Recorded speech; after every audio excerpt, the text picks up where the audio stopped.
They try to silence the truth we shout, but we're still here, we're still calling out. Corruption hides behind a badge of name. We light the fire, expose the shame.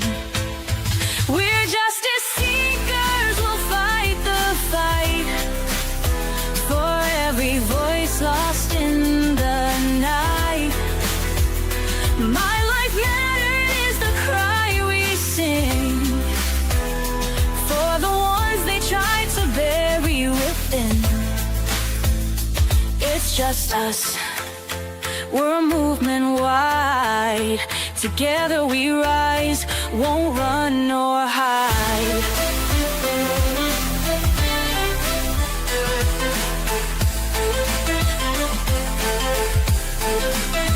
The stories echo, the pain runs deep. For stolen lives we can't just weep. Elected power, but their hearts are cold. We'll bring the truth, let it be told. We're justice seekers, we'll fight the fight for every voice lost in the night. My life mattered is the cry we sing for the ones they tried to bury within. It's just us, we're a movement wide. Together we rise, won't run nor hide.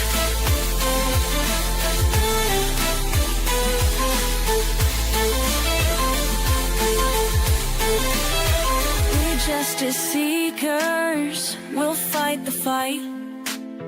The heroes undo the harm. Calling out corruption, we'll stand tall for justice and truth, we'll risk it all. My life mattered is the cry we sing. Together we rise, let freedom ring.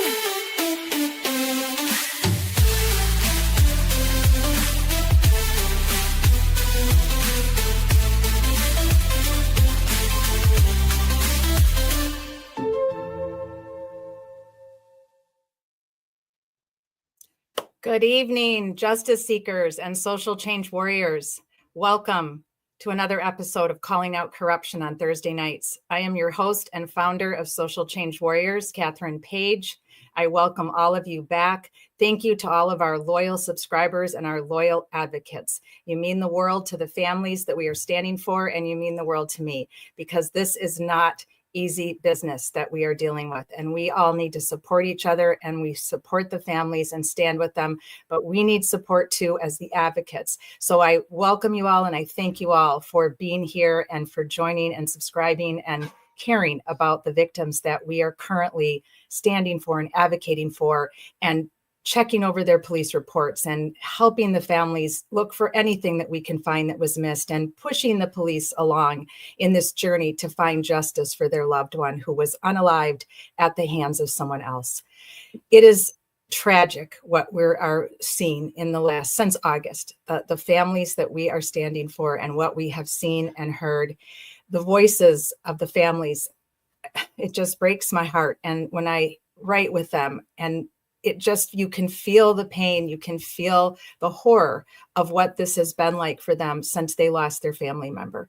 And we are currently, as you know, helping to look for Sarah Ebersol, and we have a new missing persons case now out of Missouri, Betty Alexander, and yet another one today, and I will introduce that person to you next week. I have not met the family yet. I've only met a friend of the family. So you will learn more about Betty and more about our new missing gentleman, possibly even a missing mother and son not too far from me as well, that I learned of via Michelle. So that's a possibility as well. So our missing cases are growing, which is horrible and sad, but we want to help any way we can. So tonight we are back calling out corruption, possibly, but definitely calling out police who aren't doing their jobs properly.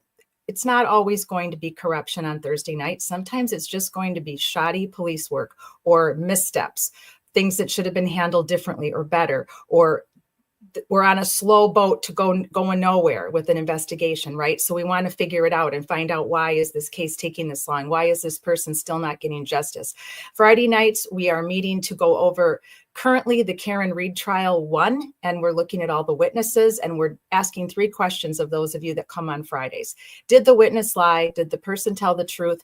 Or were they evasive, or was a combination of all 3? So if you are into true crime and you have been following along with the Karen Reed and the tragic death of John O'Keefe, Officer John O'Keefe, off duty, was killed, please join us Friday nights. We will start supplementing other cases as they come along, and we have interest from those of you that want us to me to cover it. So Fridays will be our trial night where we go over witness testimony. Most of it now will be Karen Reed, but we may start covering other trials as we progress into the summer. So you just let me know if there's something you really want me to cover on Fridays. The other days of the week, I try to be retired and I do research for the families that I am working with, what I call on the ground, where I'm actually involved. I'm talking with the families. I may meet some of them in person, like I have Kara, and I do research. So I won't always live. Going forward, we will not always live every week. I'm finding that the research is quite taxing on me and it's difficult. So I don't have enough in the tank to do both some weeks. So I will always let you know. We may just have 1 live show instead of 2. Maybe we'll do Wednesday, and then the next week we'll do a Thursday, and then we'll try to always do Friday. So that's kind of going to be the schedule going forward. I'll always post them on my socials, and you can always email me to find out, or just go on the channel and they'll always be up at least 24 hours in advance of when I'm going to live stream. So that's just the announcements that I had for you tonight. I just want to bring up a picture of Jason. Sorry, wrong one. There we go. This is Jason Veach, Kara's dear husband, and I'm going to bring Kara up to the stage with me. And as you all know, Jason was killed at the Cabbage Patch Bar in Volusia County, Florida on the 8th of October of 2023. As of today, his case is closed, and the DA neglected to prosecute. They said there wasn't enough physical evidence. There were no cameras. Of course, that particular night, the cameras were not working at the Cabbage Patch Bar, and they didn't feel they had enough to prosecute. Now, I'm not a lawyer, but the lawyers I do know, and the ones I like to follow on YouTube, I'll give a shout out: Emily D. Baker, Melanie Little. We have recently become acquainted with the Happily Angry Lawyer, and he is hopefully coming on the show with us tomorrow night. So he has expressed some interest in this case, and hopefully will live with us about this in the following upcoming weeks. And I'm looking forward to that, because I like to know an attorney's opinion on many of the things that we're looking at and talking about. So it really helps. So he and I have been chatting a little bit, and he's given me some good advice, and is willing to look into both these cases here in Florida, as well as he's looking into Karen Reed. So here's the problem, right? If the DA does not believe that they can take this case successfully into court and successfully get a conviction, they have to really be sure, because obviously, we can't just go willy-nilly and dragging people and charging them with crimes and taking them into court. So Kara understands that. I understand that. And I know all of you understand that. But in this case, what has really perplexed me from the minute I met Kara a long time ago, back in August, is I believe they do have enough evidence. And I believe when we present this case to our new friend, Happily Angry Lawyer, that he'll agree with us. And Madison Audits agrees with us. And he was a police officer, but for many years here in this county, Volusia County in South Daytona, I have run this case by attorneys, and they say they agree with us, but they would need to see, all of the evidence, obviously, before they made a very final decision. But I am just very perplexed that there were 0 charges brought, not even leaving the scene of a death, fighting in a bar, disorderly conduct. I mean, nothing. There's no charges for these other men that were involved in Jason's death that night. So again, it's very perplexing. It's been very taxing on Kara. She's been battling, working hard to get answers, to even get her police reports. She didn't even get those until recently, thankfully, and they've trickled in. She was given excuse after excuse why she wasn't getting them, and I'll let her tell you more about that here in a second. But for those of you that are new to the case and just join us, rest in peace, Jason, and we will do our best to stand for you and advocate for you and hopefully try to get your case brought back into the light and either reopened or somehow convince the DA that they've made a mistake, because maybe, just maybe, they didn't hear all of this audio that we heard 2 weeks ago and that we're going to hear tonight. It's very possible. So my contact information I'll put up at the end of the night with my email and our Twitter, Facebook, and our Cash App for donations for program costs only, and for the victims' families if they needed our assistance for something like making flyers or covering the cost of police reports. If they reached out to me and I had it in the bank, I would donate to them. So we're only looking for donations for program costs and for the victims' families, and nothing for any other salaries or income or anything like that. Like I was saying, we normally live stream on Wednesdays with our Angry Bitch Club, the Angry Bees, where we basically just talk about whatever case it is that we're presenting that night, whether it be missing persons, domestic violence, homicide, or in this case, Jason's homicide. And we just vent. We allow ourselves to vent and be angry. And in the chat box, you can say anything you want, and you can come on the stage and vent your frustrations. Wednesday is a venting night, a night to really just let it all out. Thursday is more the night where we're actually looking, if we're looking for criminal behavior, are we looking for police malfeasance? Are we looking for corruption? And then just really dissecting these cases and trying to help the families, try to find something that was missed. In anything we can do to help them get justice is what Thursdays is all about.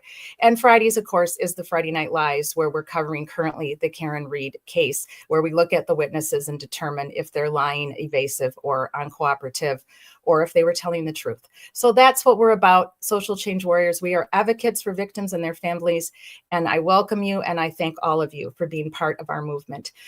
We are allowed to use fair use, so when we use videos or news clips or anything that I show, that is fair use. We are allowed to do that because we are a teaching program, and we also want you to know that everything that I say is my opinion, and my opinion is based on police reports I've read, articles, news media, the actual evidence that I look at, and same with the families when they come on the platform like Kara will tonight. These are her opinions. They may not be mine. We may not always agree, but we agree or disagree respectfully. Same with you guys. I respect anything you want to share with us in our conversation area, our chat box. I'll put up your chats unless you specifically tell me not to and you don't want your chat shared, then just please put on there, don't share on the screen, and I won't. But if you don't put that up, I'm sharing it on the screen so that our replay audience can be in flow with us and know what we're talking about and what we're commenting on. So we all have our own opinions, and until a case is actually proven in a court of law or someone confesses, they are our opinions.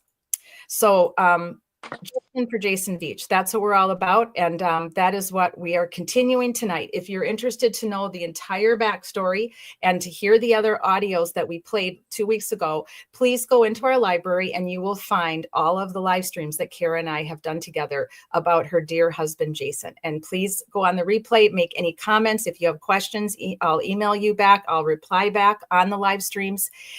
Tonight, we're going to get right into it. I'm going to bring Kara up and she'll just briefly introduce herself to those of you that are new to our channel and to our victims.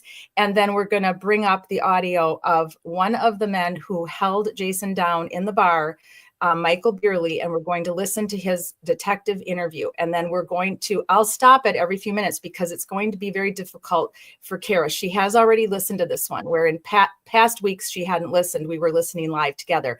I'm listening live, so my reaction will be visceral. It will be your reaction. We'll probably all agree. But we want to know your comments. We want to know what you think about it. And because that way we may be wrong, right? Maybe we're off. Maybe we're too close to it. Kara is definitely very close to it, but I don't think we are, and I want to know that. So please feel free to share those comments with us in the chat conversation area tonight. So Kara, welcome back. Hello, my friend. Hi, my sweet. Hey. How are you? I'm doing good. I took a me day today for once, and I'm so happy. I know. I only called my sister twice to talk about the case, and I told her that I wasn't going to do that, but I only called twice, so that's really good. Normally, it's about 16 times a day. So I'm so happy you have each other, though. Family, your sister, everybody that supports you. It's so important to get you through this challenging, tragic time. I know she didn't agree with me the other day, and I hung up on her. She blocked me for 12 hours. Not amused. I've kind of yelled at her for 3 days over it. So it's not. So. I know, but it's difficult. I mean, and you and I haven't had anything like that happen yet, but I know we did have we've had a couple disagreements. That's okay though, because we're all human and we all have our own opinions and we all get very emotionally involved now. Once we know you and now we feel we know Jason, even those of us that didn't know him, and everybody in the chat, there's many of your family and Jason's family who knew him, and we all have our perspective and we all have our thoughts, right? And everything can be done differently. There's not one way to do something in an investigation. Yeah. So that can happen. So the main thing is, we don't want any of your family and friends having issues with each other now, because you all need to support each other. You need to stand together. This is a difficult, horrible time that your family and friends have been going through together the last almost 2 years in this next fall. I tell everybody to turn your volume up loud for Michael Beery's interview, so you catch everything that he says. So, because he does a couple whispering things, you can make it out very clearly. It's not something you have to decipher, but he whispers it. So it's very, very important that you hear it. But, all right. Thank you. And if you need me to stop, you just say stop. I have to go out of this little room I'm in and go into the tech room, and I'll stop it so I can rewind it if we need to rehear it. Well, yeah. I've listened to them all a lot now. So like I'm fine with hearing anything, but just to make sure that you guys hear everything that's actually said, that's the thing. Gotcha. Okay. I'm going to get my screen share up here and we're going to go through these. So we're going to start with what I consider, do you want to start with Jay Keeney again? Because we were listening to him on my phone last time. We didn't have him downloaded yet. Do you want to start with him so that everybody's or do you want to start with Michael Beery and then go back to Keeney? I think you should start with Michael Beery because I think that Keeney started it and Michael Beery wanted to be the one to finish it. So I think that his interview is what we should start with. Okay, very good. So I'm going to go ahead and click on that, and I'll have you guys type in the chat that you can hear it, so I know that the tech is working properly, because I'm in a different room and I can always hear it. So want to make sure I'm in this tech room where I go away and I can't see you guys anymore. So you can see me, but I can't see you. So I'm going to click on it now, and you guys let me know that you can hear it. Oh, wait, that one just says 2 seconds. Huh. Oh, I see what it's doing. Got it. It's populating. You're good. What's going on, Mike? Not much. How you doing, sir? Good. Howard. Don't worry about that. Those masks don't work for the crap. Feel free to move the seat back. Oh. Steve Wheeler. Steve, nice to meet you. Nice Mike meeting Beery. you. Nice meeting you. All right. I just need to verify. Take notes if you want to, gang, and then we'll talk about it. I'm going to stop it about every 5 minutes. Yes, sir. Michael. CH. And I'm not going to stop it if he gives his address. A. He gives all his I. E-R-Y. Every bit of phone number Date of birth? April 20th. Okay. I don't mind about the date of birth, but I don't want to have his address populated. So obviously I have your phone number. Yes. You live on. Okay. I'm stopping it there. I'm going to go just a teeny bit forward. I don't want his address in there. Don't want to miss too much, but I might have to go back and forth a little bit. Stand by. I see him at the corner. I see him at the patch. Yeah, he's a good guy. I know he's flying through the air. Let me go back a little. I just don't want to dox him. It's public record. Who cares if we know his address? We really don't know what happened. So all I'm trying to do is I'm just trying to just trying to get it cucumber. Cucumber. What was the numeric? 125. We really don't know what happened. So all I'm trying to do is I'm just trying to, as far as him passing, I've got interviews with a slew of people. As you know, I finally tracked down Jay and talked to Jay. Oh, okay. Yeah, Jay, good old dude. He's a good old guy. We drink the same kind of beer. Yeah. Good old I see dude. him at the corner. I see him at the patch. Yeah. You drink the same Yeah, beer. he's a good guy. When I he know went he's flying nervous. through the air, I just went Yeah. straight 11 Bravo. Yeah, I get it. We'll start from the beginning. What time did you get to the Cabbage Patch on Sunday the 8th? I couldn't tell you. Were you there all day? Were you there? Oh, no. I showed up. I was there. I got there the last 20 minutes that he was there. Who's he? Jared, Justin. Oh, Jason, the guy. Jason, Okay. yes. I was there for the last 20 minutes that he was there the first time. Okay. When he got barred, he was being mean to a lot of people, and I just walked outside with the crowd and, went back in, had a beer, Jay and I was watching the Dolphins. And that's when he come back and slamming his hand on the bar. That's the second time. Yeah, the second time after he'd already been kicked out of Charlie's. So No one would serve him. It wouldn't serve him there. Right. He went to the corner, wouldn't serve him there, dropped his bike a couple times, I guess, is what I heard. Right. Went back to the corner, or went back to the patch. I'm sitting there. How long do you think he was gone between the time he left the Cabbage Patch the first time to when he came back from Charlie's? Estimated. You don't have to be 40 minutes. 40 minutes? Let's say 40 minutes. Okay. I mean, it could have been 20, could have been 30. It's all good. I couldn't even tell you when it happened. Time-wise. Right.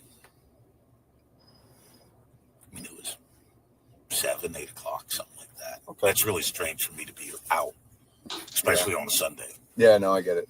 But I'd work Friday, Saturday, and Sunday. So I'd just gotten off and want to have a couple beers. I hear you. I ain't mad at you. So you're there. He comes back. Mm-hmm. So the second time he comes back, let's start from there. How? Slamming his hand on the bar. Give me a beer. Don's like, no, I'm not serving you. Was rude and just looking to start a fight with anybody. But he was always going for the soft targets. The female bartender, obviously Jay, but then he started telling us he's going to whoop everybody's ass. Mm-hmm. He wanted a beer. He was going to start with me. Pops me in the arm, and I looked at him. I'm like, oh, he hit you? Jay, he just bumped me. Just a Left side or right side? it would have been my left-hand side. Where were you sitting at the bar? 3 stools down from him. He was all by himself. Over by the bathroom. By the cash register in the bathrooms. Yes, Okay. He was right in front of the bathrooms. Yeah. Right in front of I'm the cash out here a register. second. I got to go to the audio. 3 bar stools and up. I'm just going to time this a minute. I want to bring up the photos that Kara's dear friend and I went on a recon mission and we went to the bar a couple of weeks ago. So let me hang tight a second. I'm going to bring this up so I can show you kind of placement wise what we're talking about here. But did we all heard that though, right? So he said, I guess I've heard all the other audio. So like, I know what other people have said compared to it, but he said, well, he hit me in the arm. He bumped me in the arm, right? Well, where were you heard it. Yep. 3 bar stools down. Right. So how did he bump you in the arm 3 bar stools down? And everybody else confirms that Jason never got out of his bar stool until Jay Keeney stood up and came to him. Right. Exactly. That is obviously contradictory. So this photo here, guys, is the bar is shaped like an L. So this is like this would be the long arm of the L, and then the other part of the L would be going off screen to the right. These I blacked out their faces because I don't want to have anybody trying to sue us. So these are people in the bar the night that I was there with Kara's dear friend. So where he's basically saying he was sitting is probably approximately where the guy with the elbow on the bar is sitting. Maybe one stool down, right? Kara, is that what you're thinking? No. So that right where it L's, Yes. Janie was on one end of the L and Beery was on the other. So like, Okay, it's like this. Let me go back. I think I have that. Okay, here we go. So you're talking about, this is where it L's, right? Where that second man is sitting. Yep. And that's where Michael Beery was. And Jay Keeney was in this seat right here, closest to this side. Correct. That's where everybody has said that they were sitting. They were on the corner. Both of them were on the corner, one on one, one on the other. Okay, so they were on the corner, and Jason was here, where this guy is. 3 bar stools down, they said. And that would be approximately where that guy is there. Yep. So 3 bar stools away, but yet somehow Jason punched him in the arm. Obviously, there's no way that could have happened unless Jason got up and physically walked over to where he was. Him and then walked back to his seat and sat. Punched him and then walked back to his seat. There's no other way. And that's not what his witness testimony is saying right now. No other person either says that Jason ever got up from his bar stool and touched them ever until Jay Keeney came at him. With that hatchet. Correct. Yep. Okay. Well, at least we know where we are now in that. And so this bump me in the arm is a lie. If no witnesses have stated that Jason got up and he didn't even say that he got up out of his bar. He didn't say anything like that. So let's see what the detective has to say. But the rest of us don't. So hello, everybody who's joining us live tonight. Hello to Jason's dear mother. Hi, Sandy. Hello, Miss Sunshine. Thank you for being here. Hello, Julie. Craziest person on earth. You are my #1 subscriber, #1 fan and friend. You're awesome. Can't wait to live with you tomorrow night with what you've got to show us with your experimental videos of the black blob. And yes, you did come at a good time. Good old boy, huh? Yeah, exactly. They all like to act like that, right? And talk that way. So, all right, let's keep going. So far, so good. We've already caught him in one lie.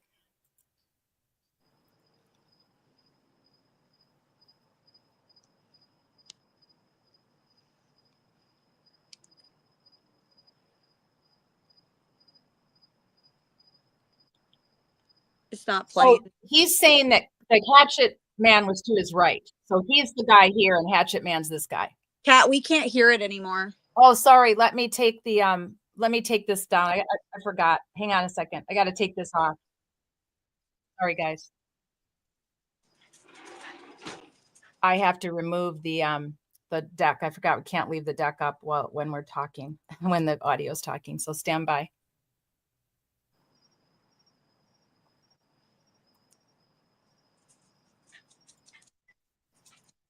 There we go.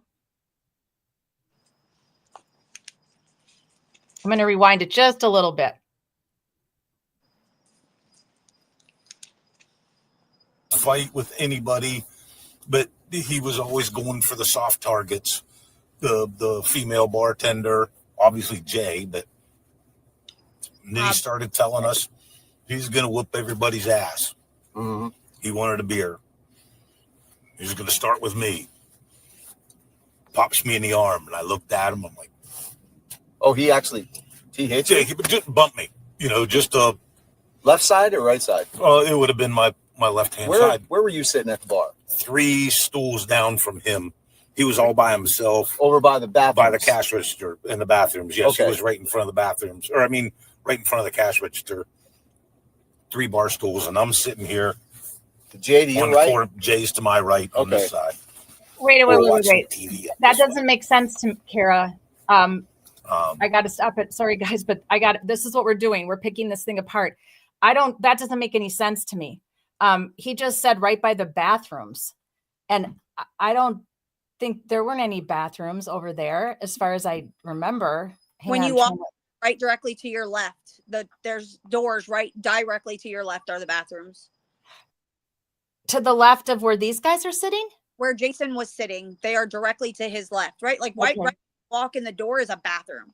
Okay. I see what you're saying. So directly to the left of where the door is, there's a bathroom there. Correct. Okay. So he was probably even one more stool down to the left, to be honest with you, because I was sitting right where you can see that like mark on the bar. That's where I was sitting. So if he's saying Jason was right in front of the bathrooms, then he was probably even one more stool down.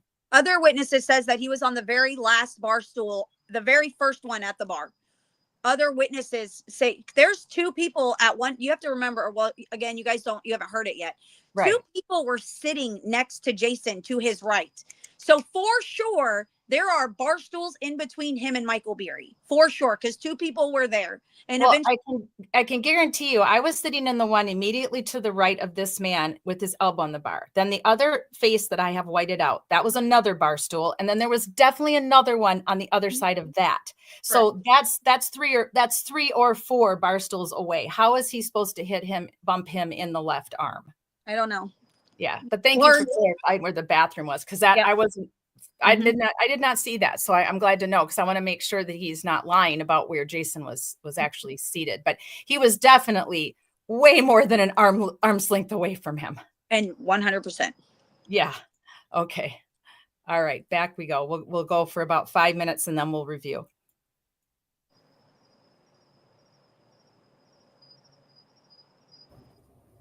And, I looked at Jay.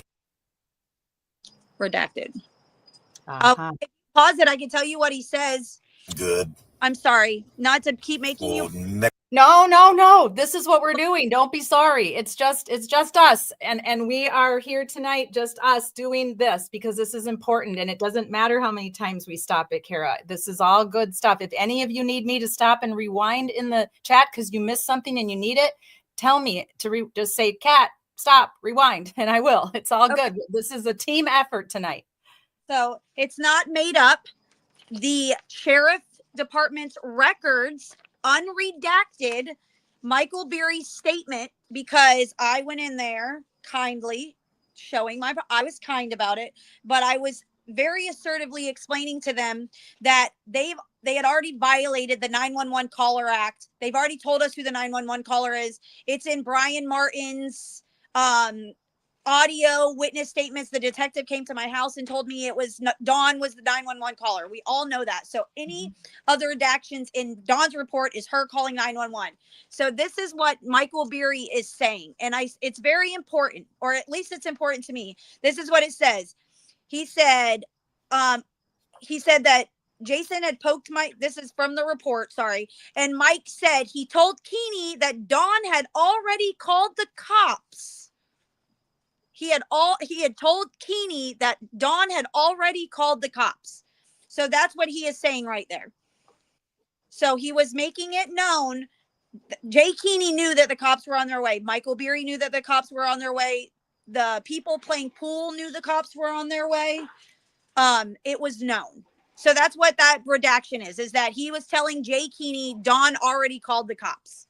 Well, thank you. We've been wondering what that was all about. And you and I had discussed that we figured the redaction had to do with the 911 caller, but what I'm confused about with that is she's the manager of the bar that night. She's in charge of the bar. So I'm confused why her calling 911 as an employee would be redacted. I can see where a person who doesn't want to be involved, who wants to stay anonymous, like if I'm in a neighborhood and something goes down and I call 911 and they say, do you want to be anonymous? And I might say yes, I might say no, but I don't think the business person who's running the business and in charge of the bar should be able to be anonymous. That makes no sense to me. Does that make sense to anyone else? I don't get that. I've never got that from the get-go when we saw all of the redactions having to do with Dawn that had nothing to do with her address or her social or her phone number.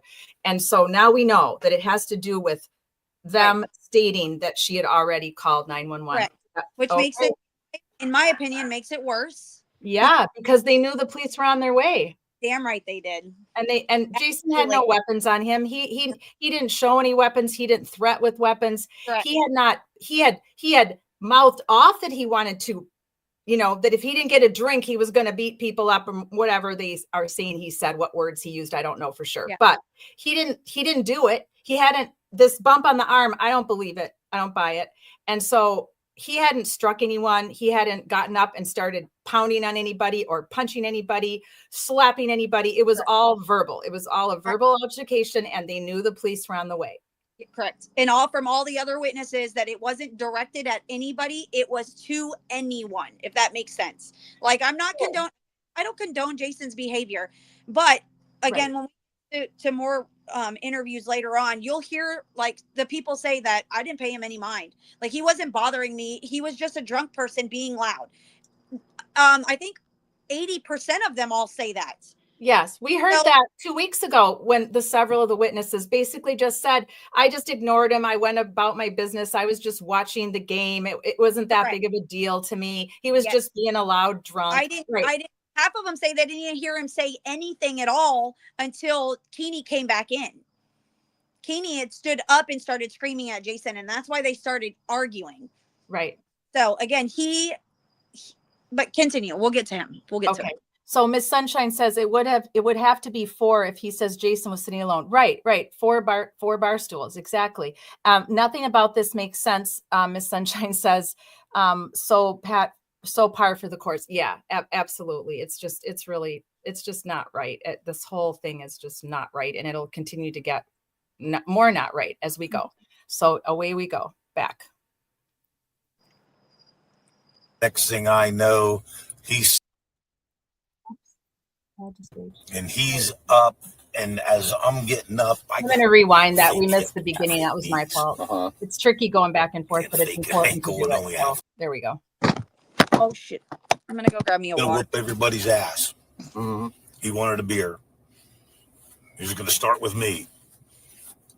Pops me in the arm, and I looked at him. I'm like, "Oh, he hit you? Yeah, he just bumped me. Just left side or right side? It would have been my left hand side. Where were you sitting at the bar? 3 stools down from him. He was all by himself. Over by the bathroom. By the cash register in the bathrooms. Yes, He was right in front of the bathrooms. Right in front of the cash register. 3 bar stools, and I'm sitting here. Jay to your right? Floor, Jay's to my right on this side. We're watching the TV up this way.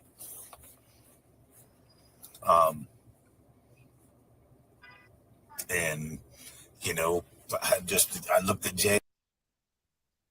There's the redaction. Dawn had already called the cops. Good. Well, next thing I know, he slams the bar again, and he's up.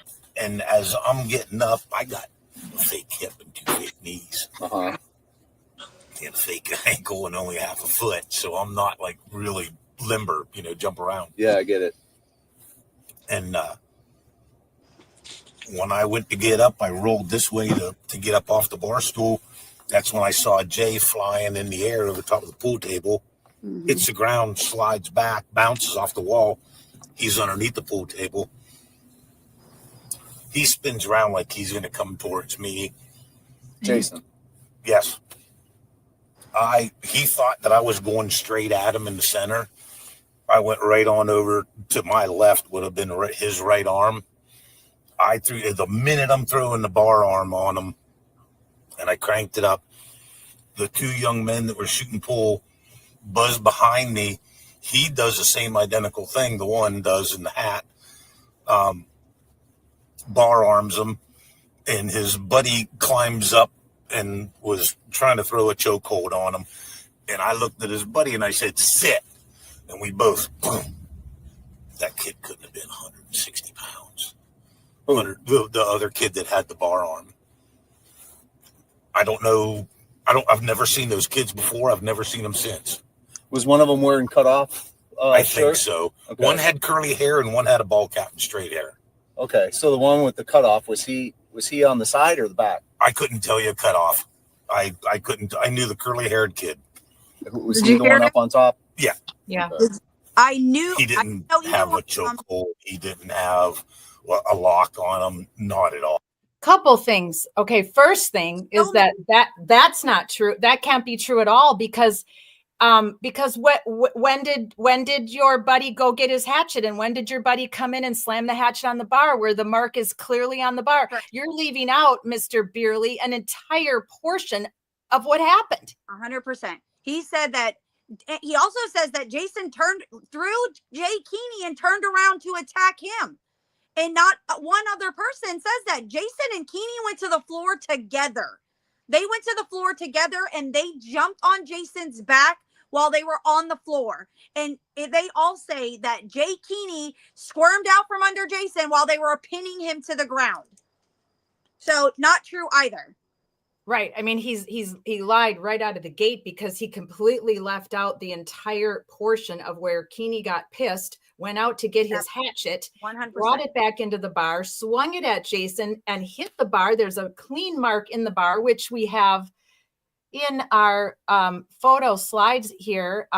So an axe, by the way, guys, has a longer handle. That's the major difference between an axe and a hatchet is the handle and the blade. So a hatchet has that sharp point at the bottom, and the axe has the flat end of the blade. So Kara said she's seen it. I haven't seen it yet. So I don't know, Kara, if you looked at the blade, maybe it was an axe, maybe it wasn't a hatchet. They're saying it's more of a tomahawk. And in reality, Tomahawk. it really does look like if you throw some feathers in it, it's something that an Indian would carry around. Sorry, I'm not trying to, but that's like. Right. But from history, you're just making a historical reference. Right. But it's at least 16 inches long, at least. And I'm giving it, it's probably bigger than that.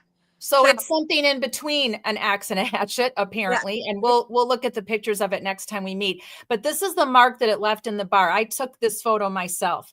I ran my hand around it. That's definitely a mark that was left by the back section, not by the blade, but by the butt, by the back part of where the blade is, right? So that was left there. And that is something even the police have acknowledged, and that'll be there for eternity until they close this place or put in a new bar. So Michael Beerley conveniently leaves out of his witness testimony with the officer, his witness interview, that his buddy got up, went outside, got this weapon, because once you take something that's not supposed to be a weapon and you use it as a weapon, it is a weapon. If you throw a beer bottle at somebody, that's a weapon. If you pick up a kitchen knife and stab someone with it, that's a weapon. So this now became a weapon, not a gardening or a woodworking tool any longer. So when does the detective figure out, is what I'd like to know, because you and I talked to him, and I sure wish that we would have been able to hear all of this before we talked. He was quite cocky that day and borderline on rude to both of us.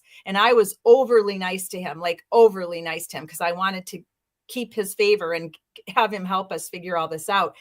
But we hadn't heard all this yet. So now that conversation we had with him makes me even madder. It really burns my ass now, because now we know that he was lying to us that day on the phone. They were all lying. Listen, I just got all these CAD reports. Paul Kamer that we went and spoke to was on scene. Oh, really? Now I could be reading them wrong, but it says OS, isn't that on scene? Paul Kamer. Yes. So he was on scene. For most departments, that's what OS would stand for. Yes.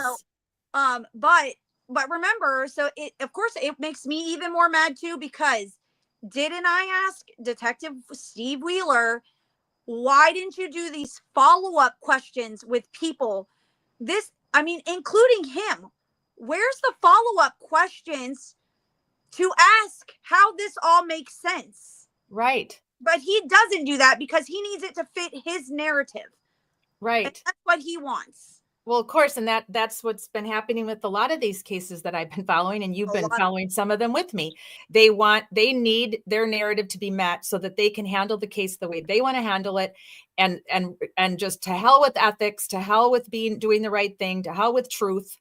It's just frustrating, shocking, maddening. I mean, this whole week has been just a shit show for me because of all the cases I'm working on. All have all these hiccups in them. There's lies, there's evasive behavior, there's just downright lack of effort by the police.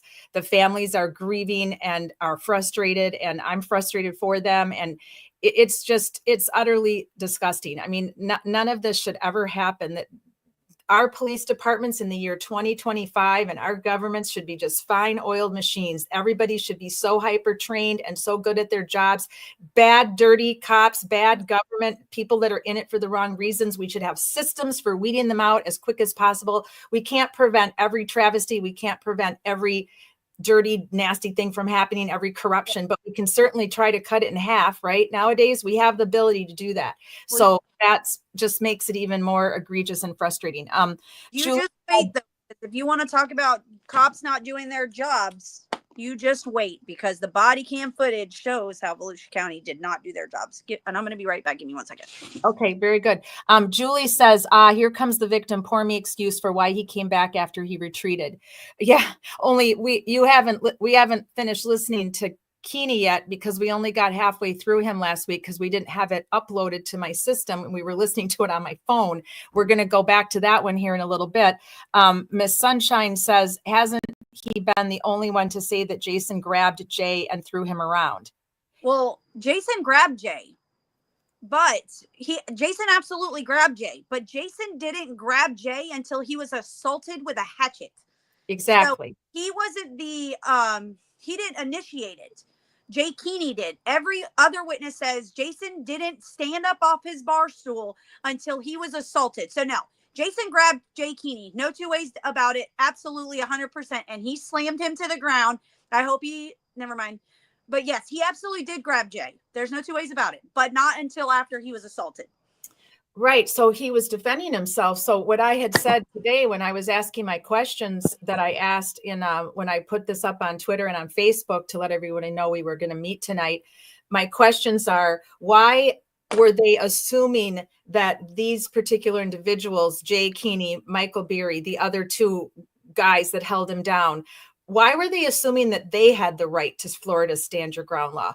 Why weren't they assuming that Jason had the right to Florida's stand your ground law? Jason was the one that was attacked with a hatchet or an axe or whatever we're calling this thing. And he didn't have a weapon. He was just mouthing off. He was shouting out verbal threats. He wasn't making threats with his body or his fists or his legs or a weapon. But Keeney actually went to his car, he retreated from the scene. He was no longer in any danger that he might have felt that he was in. And they're all trying to play him up as this rickety old guy.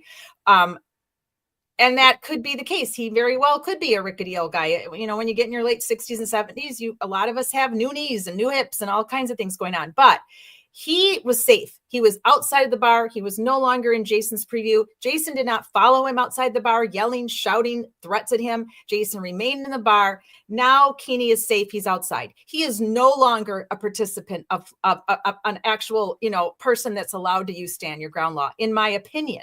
And we looked at the statute last week. The statute's clear that once Jason was outside, he was no longer in danger. He no longer had any reason to do anything. And he knew the cops were on their way. He knew the police were coming. So my question is if threats, like, what was the imminent danger? You have to prove that you are in imminent danger or somebody else was. Right. What was Jason doing that was that imminent danger? And that's on my question to the state attorney's office. Don't you worry, when I get my appointment, it's going to be one of my main questions. What was he doing? He was yelling, "I'm the baddest motherfucker. I'm the baddest Republican." Guess what? I do the same thing. You're allowed to. It's freedom of speech. Mm-hmm. And again, there's when the body cam footage, when you show it, you could do it on your own time. I'm not going to watch it. I'm not going to participate. But I do know the things that are said in the body cam footage. I don't know if I want to say it right now. I'm just looking for that stand your ground again so I can reiterate what you're saying and okay, here we go. Now I'm going to try to put it up bigger so you guys can see it. But my little buttons are doing wacky things tonight on StreamYard. I'm not sure what's going on. I can't seem to find the one I want, which is, I don't want that one. I want the other one. It's not letting me have it. StreamYard, you're playing with me tonight. You're giving me a headache. It's not letting me there we go. That's better, I guess, but it's not exactly what I want. There, that's better. Still can't see it very good. I'm going to try to pull it up so I can read it to you guys. I have it on my, let me get it on the deck, because this is sort of important, because this is what all the meetings that Karen and I had with the police, right, all of them talked about Florida stand your ground law, which is not anything the police can use. They can't decide not to prosecute based on Florida stand your ground law. Only the defense can use Florida stand your ground law to defend the defendant. So why the police keep bringing it up, it doesn't make any sense to me, because it wasn't being used yet, because they hadn't charged anybody. Nobody had charges to even use this law. So Florida stand your ground law allows a person to use deadly force in self-defense if they are lawfully present and perceive an intimate threat. So the 4 caveats to that are: they are not engaged in criminal activity. So neither one of them was.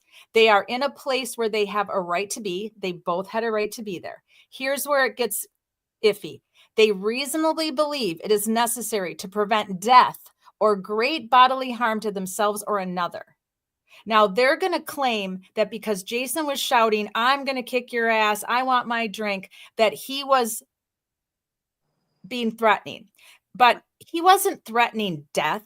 He wasn't threatening great bodily harm. But they will, if they were charged, this is what their lawyer would use. He would use that Jason, because of his size and his verbal and his drunkenness, was threatening to harm people. So that's what they would use. And then the last one is they reasonably believe it is necessary to prevent the commission of a forcible felony. Well, that, no, right? So the only thing they could, that they would possibly use is that.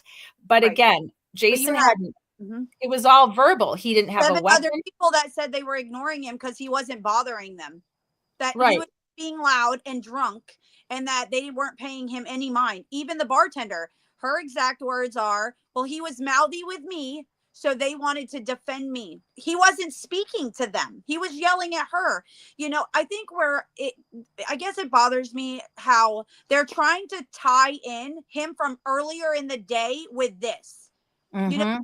That's a whole separate entity. How can you tie that in there? Right. I mean, maybe I'm wrong on that. Maybe they can, but I don't feel like they should be. Half of it, they were told that it happened. They all got to conjure together and talk about it. Half of them didn't even see it or didn't care. So Right. Well, it gives context to how drunk he was. It gives context to that he was already being loud and annoying, and he'd already been kicked out more or less once, or told they weren't serving him anymore, which effectively is not the same as kicking him out. If they just told him, "We're not serving you anymore," but they didn't actually say, "Sir, you need to leave," then they didn't kick him out. Right. Because from the witness statements, that didn't happen at all. He's the only one that said Jason was barred. In all the other witness statements that said Jason got loud and him and Charlie went outside and were bullshitting outside, and then Jason left. So who kicked him out and barred him? I don't even know if that transpired. But again, we didn't hear it in any of the other witnesses. Correct. The ones I've heard, and you've listened to all of them now, right? Julie says, if that's a threat in Florida, a lot more people would be in a lot more trouble. Exactly.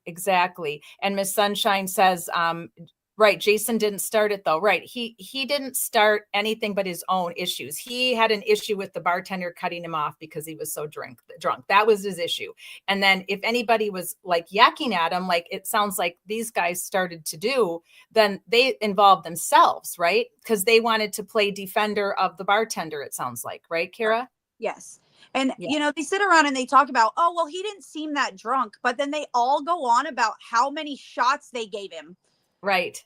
They contradict themselves quite a bit with that as well. And we know that he was very drunk because the Sorry Charlie's person, we saw it in the right. So body then camera. All of a sudden he was sober 30 minutes later. He didn't look like that 30 minutes later. Get out of here.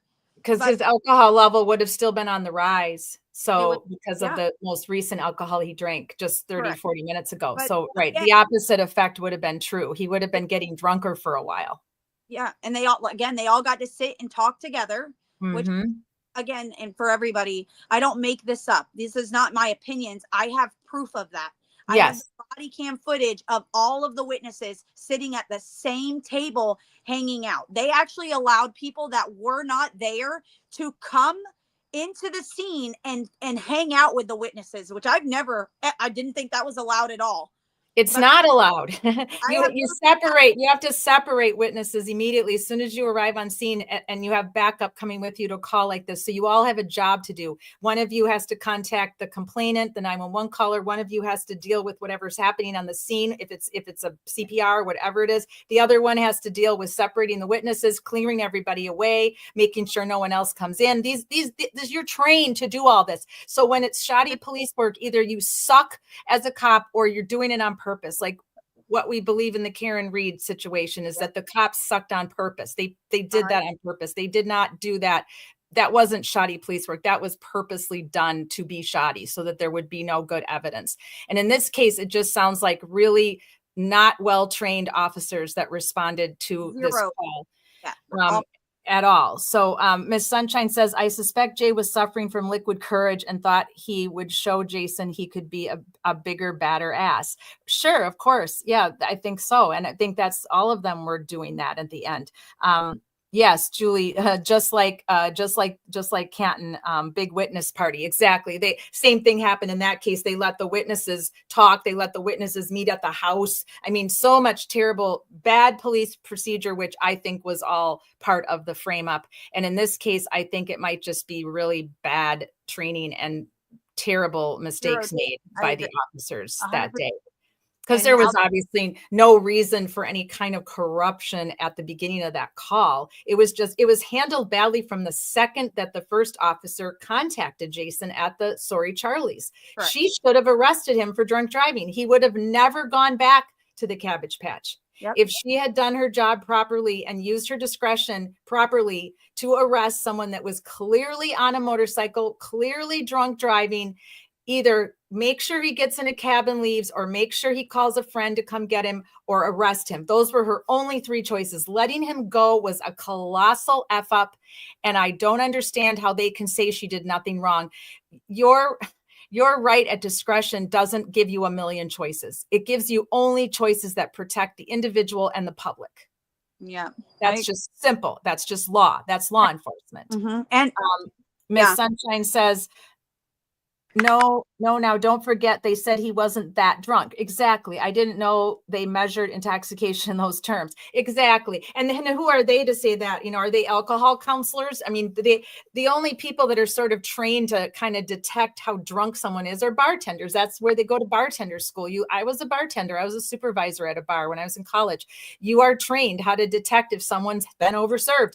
And again, it's discretion. As the owner of a bar, you are allowed to use your discretion if you believe someone has been overserved, because you continue to serve them and they've been overserved, you're liable for what happens to them. Yep. That is the law of bartending and why bartenders have licenses. Okay, great job, everybody. Thanks for contributing. Let's go back and listen.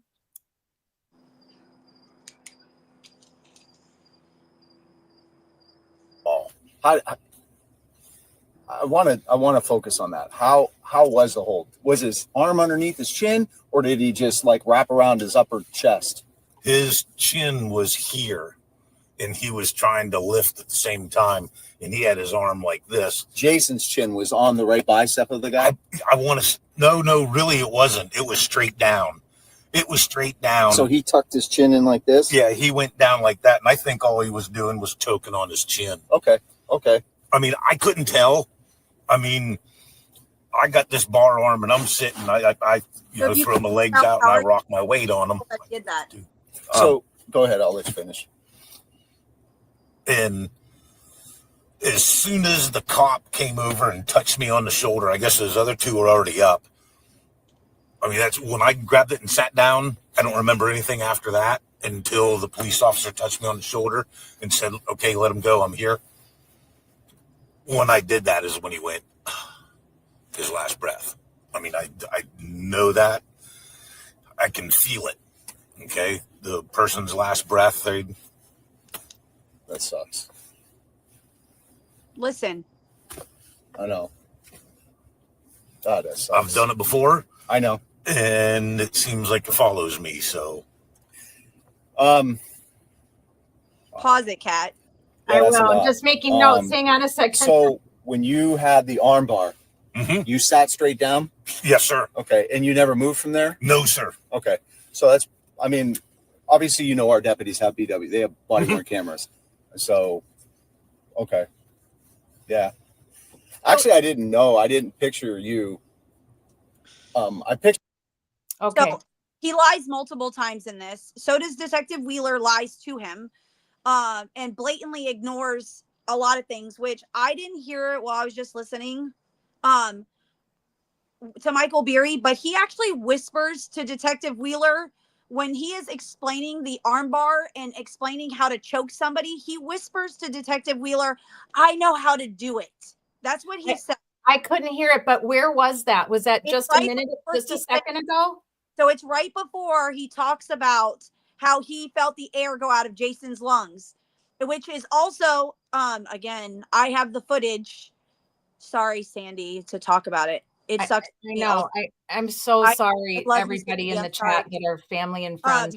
This is horrible. But again, I have the video, and it's plainly obvious that Jason is not alive when the cop walks up. The cop also has to tell him not once, not twice, but 3 times to let Jason go, and he doesn't. A total of 25 seconds worth of the cop telling him to let him go before he does. So he acts like it was just a split. That's not true at all. Right. He said simply, as soon as the cop touched my shoulder, I let him go. Then I felt that he took his last breath. I can feel it. Then Wheeler says that sucks. And then he says, I've done it before. It follows me. So where was it? Where in there did he whisper? So we can try before that. It's before that. You have to rewind it. I will. So after he says, as soon as the cop, is that where he whispers? Is in there somewhere? When he's talking about doing the chokehold on him. Okay. I'll go back and we'll try to hear it. I didn't hear it either. I'm sure it's very faint. Because he's yeah. Okay. Let's go back and see if we can hear it. Let's see here. Miss Sunshine says, speaking from banking experience 101 in bank robbery, call 911, lock the doors, protect the scene, separate the witnesses, SB standard protocol. Yes, absolutely, Miss Sunshine. That is standard protocol in any crime and anything that has to do, whether it's a homicide, an unaliving, an S word, not supposed to say that on YouTube anymore, but anything, even if it's just a crime that doesn't involve anybody dying. These are all protocol. You're trained and trained and trained in this as a police officer. You're trained in the police academy. You're trained in service. Every 3 to 4 months, you have to go to in-services. Every year, you're a cop 3 to 4 times a year. It's training, training, training, because it's all about muscle memory, right? Because you don't do these things every day. You might go months and months as a cop and never even have to write a ticket. You might go months and months and not even have any kind of altercation with anybody or any kind of call that involves danger. But then all of a sudden, there it is. And then that's why they train you like they do. So you have that muscle memory to be able to affect your job efficiently. So, it makes me so mad. I could just scream. I've screamed a lot this week to myself with all these different cases that we are advocating for. It's just, they all have common threads, all of them. Okay, I'm going to rewind. Go back a little bit here. Well, a lock on them, not at all. Listen. I want to focus on that. How was the hold? Was his arm underneath his chin, or did he just like wrap around his upper chest? His chin was here. Yep, so rewind and he it. was trying to lift at the same time. All right, I'll go back he a had little his arm further. like this, Going back. flying in the air over top of the pool table, hits the ground, slides back, bounces off the wall. He's underneath the pool table. He spins around like he's going to come towards me. Jason. Yes. He thought that I was going straight at him in the center. I went right on over to my left, would have been his right arm. The minute I'm throwing the bar arm on him, and I cranked it up, the 2 young men that were shooting pool buzz behind me. He does the same identical thing the one does in the hat. Bar arms him, and his buddy climbs up and was trying to throw a chokehold on him. And I looked at his buddy and I said, sit. And we both, boom. That kid couldn't have been 160 pounds. The other kid that had the bar arm. I don't know. I've never seen those kids before. I've never seen them since. Was one of them wearing cut off? I think shirt? so. Okay. One had curly hair and one had a ball cap and straight hair. Okay. So the one with the cutoff, was he on the side or the back? I couldn't tell you cut off. I couldn't. I knew the curly haired kid. Was he the one up on top? Yeah. Okay. He didn't have a chokehold. He didn't have a lock on him. Not at all. I want to focus on that. How was the hold? Was his arm underneath his chin, or did he just like wrap around his upper chest? His chin was here, and he was trying to lift at the same time. and he had his arm like this. Jason's chin was on the right bicep of the guy. I want to, no, really, it wasn't. It was straight down. It was straight down. So he tucked his chin in like this? Yeah, he went down like that. And I think all he was doing was choking on his chin. Okay. I mean, I couldn't tell. I mean, I got this bar arm and I'm sitting, I throw my legs out and I rock my weight on them. I know what to do. So You're go in ahead. I'll let you pause. finish. I heard it. Yep, I I heard know it. what to do. And I know what to do. Yep, I heard it. And it's interesting that he would whisper that, right? Correct. 100%. I know what to Why? do. Right. Why would he whisper it? Like, there's no reason for him to whisper that. Maybe because he was hoping it wouldn't show up on the audio. Well, I'm going to bring this up also so that, because I do feel like it's relative. All right. Detective Wheeler knew all of Michael Beery's information within 2 hours of Jason dying. It is in the interviews, an audio interview, which is how I know it. I'm not making it up. Within 2 hours of Jason dying, why did he not interview him for 16 days? So now Michael Beery knows that Jason died. He knows. So now he is changing it. Oh, did he have his arm on? Was Jason's, chin or on it? That guy's arm. Oh, I want to say, oh, no, it wasn't. He was just choking on his own neck. So he had 16 days to prepare his story. That's terrible. That's 16 days. What in the world were they waiting for? And apparently it's really from Detective Wheeler's own words on the phone with us that day. Do you know how hard it is to track those people down? Yes, he did say that. But again, I don't know how he got his information for Jay Keeney, but he had Jay Keeney interviewed within 2 days, and not one person in any of the audios that I've listened to gave him Jay Keeney's information.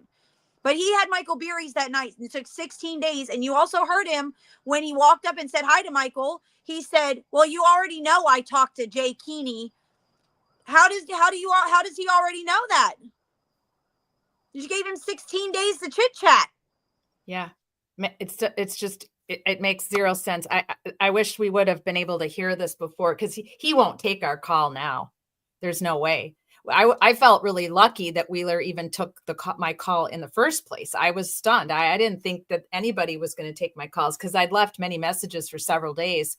I mean, it's taken me 5 months to get a call back from Marion County Sheriff. Yeah. So I wasn't, holding my breath, that's for sure. Right. But when Wheeler took my call and I was able to talk to him, and then I said, hey, I want to conference Kara, and I'm not comfortable just talking to you without Kara on the line. And he didn't want you on the line. He was very uncomfortable about that. I thought he was just going to hang up on me when I said I was going to conference you in, but I said, no, Detective Wheeler, I'm her victim advocate. I need to conference Kara in immediately. And so he kind of grumbled about it, and I heard him kind of grumbling while I was going to put you on the call. And so, I'm just ticked that we didn't already have this, but they would have never given you this if you hadn't pushed for it. Oh, I know they wouldn't have. They were hoping that Sandy and I and the family would just drop it. Oh, Jason died on an accident. He was sick and dying. I think they were hoping you couldn't afford it because of the outrageous cost they're charged. Like I said, I've looked into getting police reports on other cases. I have never seen a bill like that. I don't understand it. That hasn't been a priority, but I'm still looking into that for you, because that's outrageous what they charged you for those police reports and for all the audio. With all the extra, like now that I have the CAD calls, and maybe you'll understand a CAD call report more than I do. I don't really understand them, but I don't know. From the looks of it, there was at least 7 more officers on scene. Where's their body cam footage? Bring that to me. I want to see it. Yeah. Why are you not offering it up? Right. Well, did you technically do a Freedom of Information Act on them, or did you just ask? Did you just request? I have to go to the Volusia County Sheriff's Records Department and put a request in for every single thing. I put the request in. I don't know. When you do that, you're requesting everything. So they should be giving you everything. I reiterated it. I think if they're not cooperating, I think that's the step you can take, is to actually file a Freedom of Information Act request. Yeah. I think that's the next step, if they're not cooperating and willingly giving you, because the case is closed. Correct. So everything is open records law once the case is closed, with the exception of redactions, of course, that we found out. So, okay, let's go back and listen. Michael Beery needs to come on Friday Night Lies. We've got lots of lies, him and Wheeler, between the two of them, don't we, so far? It's okay, Zeus. As soon as the cop came over and touched me on the shoulder, I guess those other two were already up. I mean, that's when I grabbed it and sat down. I don't remember anything after that until the police officer touched me on the shoulder. I did that is when he went his last breath. Not true. I know that. I can feel it. Okay. The person's last breath, That sucks. I know. God, that sucks. I've done it before. I know. And it seems like it follows me. So He just ignores that. What kind yeah, of that's a lot. ignores that? So when you had the arm bar, you sat straight down? Yes, sir. Okay. And you never moved from there? No, sir. Okay. So that's, I mean, obviously, you know, our deputies have BW. They have body worn cameras. So, okay. Yeah. Actually, I didn't know. I didn't picture you. I pictured you somehow else. And when I was watching the body worn camera, I seen a guy and I'm like, what? That's not Mike. Who the hell is that? Well, it's you. They call me Bubba Mike. So I heard. But so anyway, yeah, okay, so that's straightened out now. So you're on the right side of the guy. When you sat down, did he go face down? No, he went down to his waist and then he shot his legs out like he was gonna come roar back up. So when he shot his legs out. Yeah, when he shot his legs out, he was on his belly, but he went to rock back on up one more time. And when he rocked back up is when I cinched down, same with the same kid. And that's when we rolled on out and he was flat down on his belly. Yeah.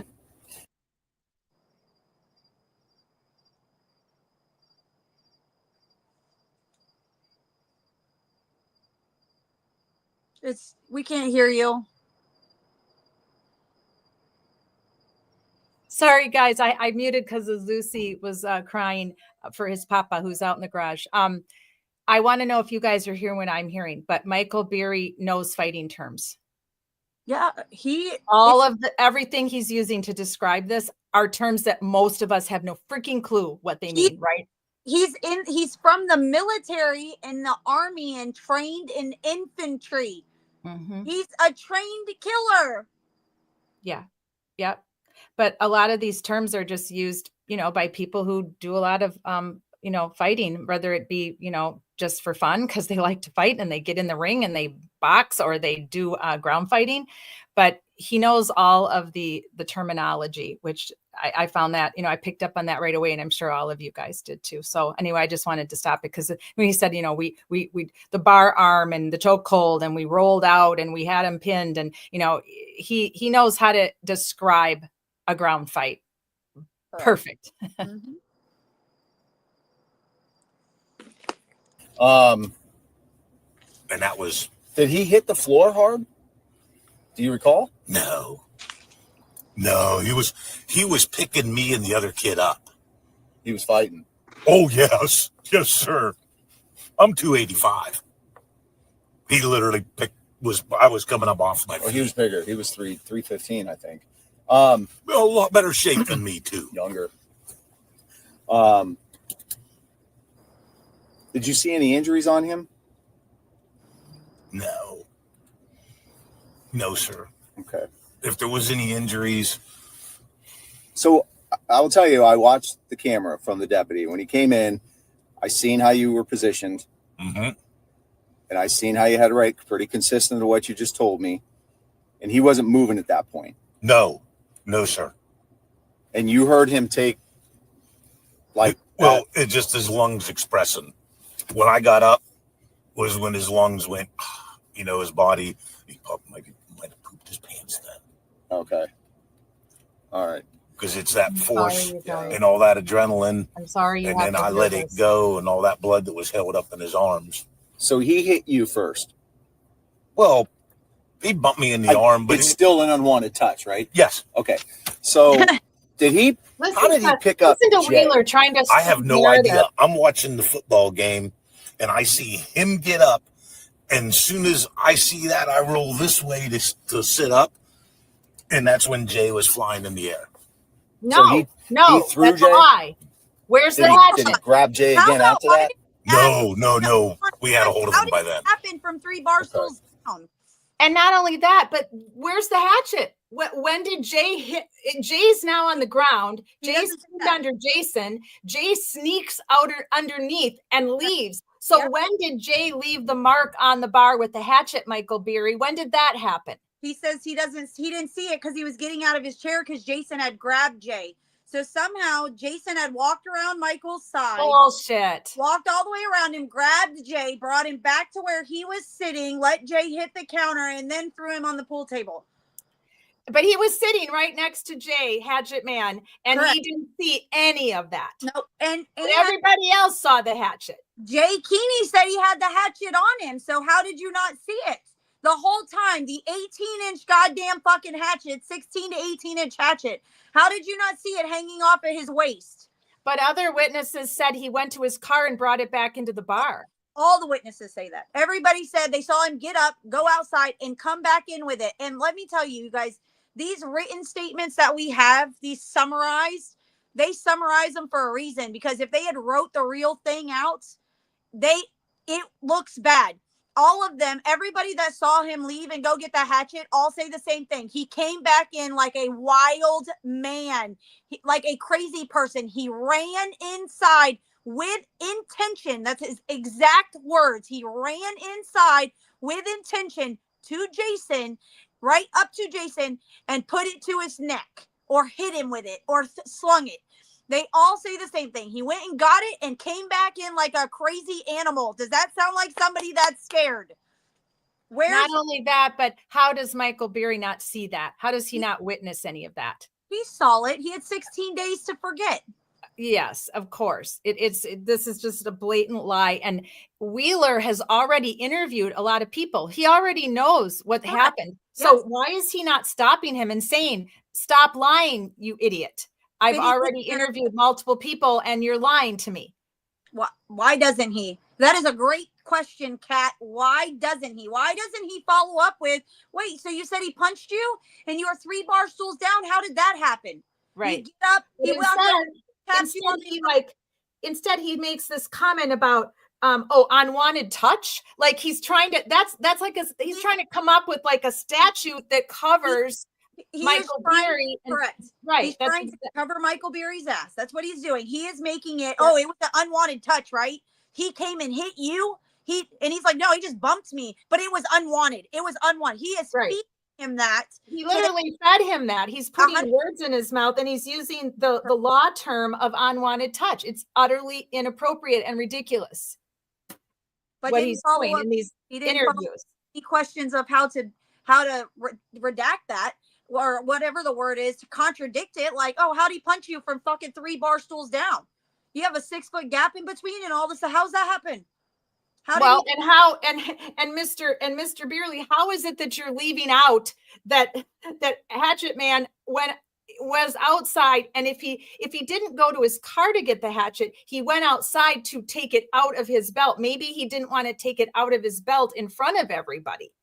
So he went outside. Maybe he didn't go to his car. That's just what everybody assumed because he came back into the bar with the hatchet. So people are assuming he went to his car. Maybe he never went to his car. Maybe he did have it inside of his belt. But who carries a freaking, like you said, 18-inch long hatchet in their belt into a bar in the first place? Correct. He didn't. He went and got it. They saw him go get it. Yes.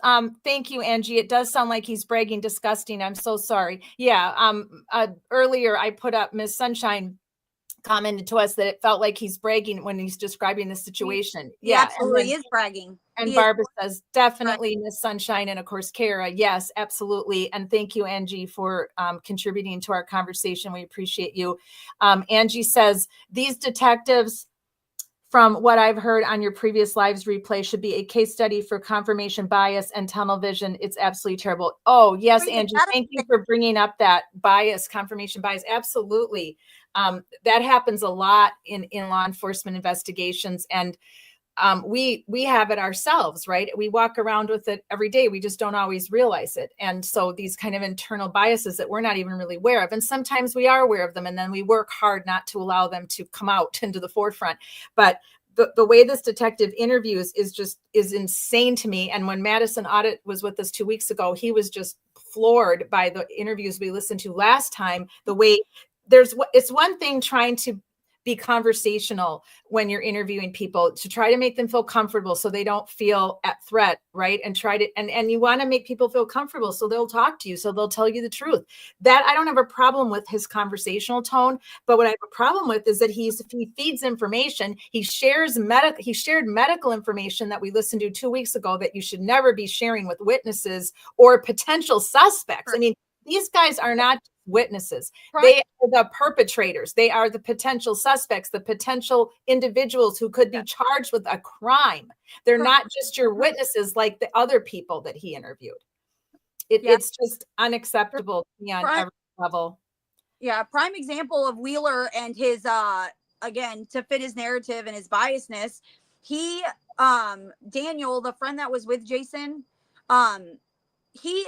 he interviewed him before he ever came and spoke to me. Obviously, I was probably in no state that night to give interviews to and ask questions to. But he had asked me because you guys have to understand that he made it out like Jason had a heart attack. He came to my house to tell me Jason died of a heart attack. You know, and he was like, it was an accident. And I had asked him, was it a motorcycle accident? Like, what had happened? And he was like, no. And I did ask, like, is there a way that he had overdosed? And he's like, does he do drugs? And I said, no. I said, he's a recovering addict. And he is. It's not a secret. But he had been clean for months and months and months. And there was a guy, again, they all said he was high on cocaine. Everybody there, but they all claimed they didn't know Jason. None of them knew him, except for one person knew Jason, who got to come back to the scene and sit with everybody. Tell me how that works. How do you get to stand around and talk to the witnesses? He wasn't there at all. No. But I listened to his interview, and he told Detective Wheeler, he blatantly lied to him and told Detective Wheeler that he was with Jason and myself all night, Friday night before the Friday before the Sunday, obviously, that's dumb, all night long until 6 a.m, doing cocaine with him. And that was a blatant lie. That's a blatant lie. We went and ate dinner with them at Top Gun right here in Volusia County, right down the road from our house. And him and his girlfriend went home. Jason and I went to Froggy's afterwards. And then we went and did karaoke and closed the karaoke bar down. But all they did was eat dinner with us. But he openly told the detective that he did cocaine with Jason all night long till 6 a.m. So he knew for a fact cocaine would be in his system. Okay. But the detective never once came to me and said, hey, was Jason doing cocaine? Which I had already told him that night after he had that same interview that Jason had been clean for months and months and months. You know, he took that he was on drugs and just turned it around however he wanted to for all these people to say that and pushed it. You know, that is just horrible. It's just unbelievable. crazy. Like, he came to me saying that he had a heart attack, but yet he knew it wasn't a heart attack. He clearly it was obvious it wasn't a fucking heart attack. But, you know, in his notes, it shows that it looks like he was on drugs. I don't know. I'm getting off track with it. You're okay. I know what you're talking about because we have talked about this and that it was leading it to his narrative, you know, he was probably on drugs, but you didn't ask, why didn't you do a follow-up with me? Right. Oh, hey, this guy said he's with Jason that whole entire night doing drugs all night long. Were y'all? Why? Where was that follow-up? Exactly. To clarify things. Where's the follow-up with other people? He doesn't do that. Where's the follow-ups? I don't know. He's a shit detective. He said he was a good detective. He was wrong. On a scale of 1 to 10, he sucks. Yes, so far he does. I don't see it as anything other than that. And coming to you, and you know, without the autopsy wouldn't have even been close to being completed when he came to you. So he could have not possibly known what actually caused Jason's death. Yeah, that told me it was a heart attack the night he died. That's just wrong, just absolutely wrong, the way he conducted himself in all of this. Looking like a heart attack. That's what he said, his exact word. It's looking like a heart attack. Really? Yeah.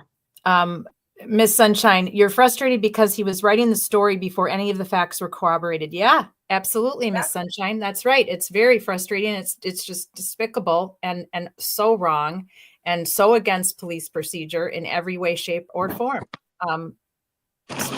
Ridiculous. All right, let's go back and it's just very, very hard for all of you to listen to this, all of you in the chat tonight that are the friends and the family. And I'm so sorry. It's hard for me to listen to it. And we all know how hard it is for Kara. It's just terrible. Absolutely terrible. But we have to do it in order to stand for Jason, and Jason would want us to do it. And that's what we have to do. So it's there's no other way around it. We have to do this for Jason. And I commend all of you for your bravery, for what you are putting yourselves through. I don't know, StreamYard's acting really weird tonight. It keeps automatically switching me to this weird small screen thing that I am having trouble getting it to stick where I want it to be. So turn my camera off for now, and we'll just get the audio turned up. It's on there, so it doesn't matter the size of it. Sometimes the tech acts wonky.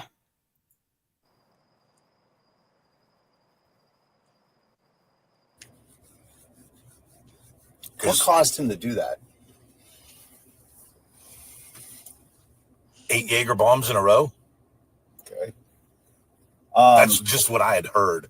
And that happened right before I got there. Right. When he was being mean to other people and ended up getting kicked on out. Okay. Talk to me about Jay's hatchet. I never saw it. Did you ever see him swing it and hit the bar? No. Because Jay told me he did. I never saw a hatchet. I heard about a hatchet, heard about a machete, chainsaw. There was a gunfight. Liar. I heard all kinds of crap too. But I never saw a hatchet. Did you know Jay had a hatchet on him? No, sir. Did he ever talk to you about wanting to sell that hatchet to anybody? Someone maybe. Well, he constantly makes and sells iron, knives, and Damascus, and so I mean he's a blacksmith, foundry. Yeah. He does a little smelting too. I take him now that I've known him. I more or less became friends with him over this. Oh, I got high carbon steel all the time. Oh, really? Pins and bushings and stuff like that. Loading them up, taking them on out to him. And, oh, good. Gives him something to do. Real good. You guys are BFFs. Yeah, he's a frail little guy. Was he? That's why I said when I saw him flying through the air, I just instantly went, You didn't hear anything hit the bar besides Jason's hands. You didn't see, that was it. Jay pull that axe and slam it onto the bar? No, sir. I did not. I didn't see, because that would have been behind me because he was on this side and I'm watching. It would not have been behind you. Easily close this eye. It would have been on the L of the bar. It would have been right Jason in front come of up him. to the other side of Jay? He said he normally closes one eye. Get Guys, the fuck out of here.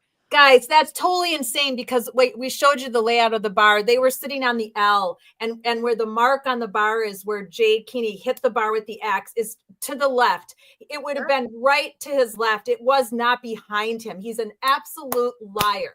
Yeah. But hey, Detective Wheeler loves him.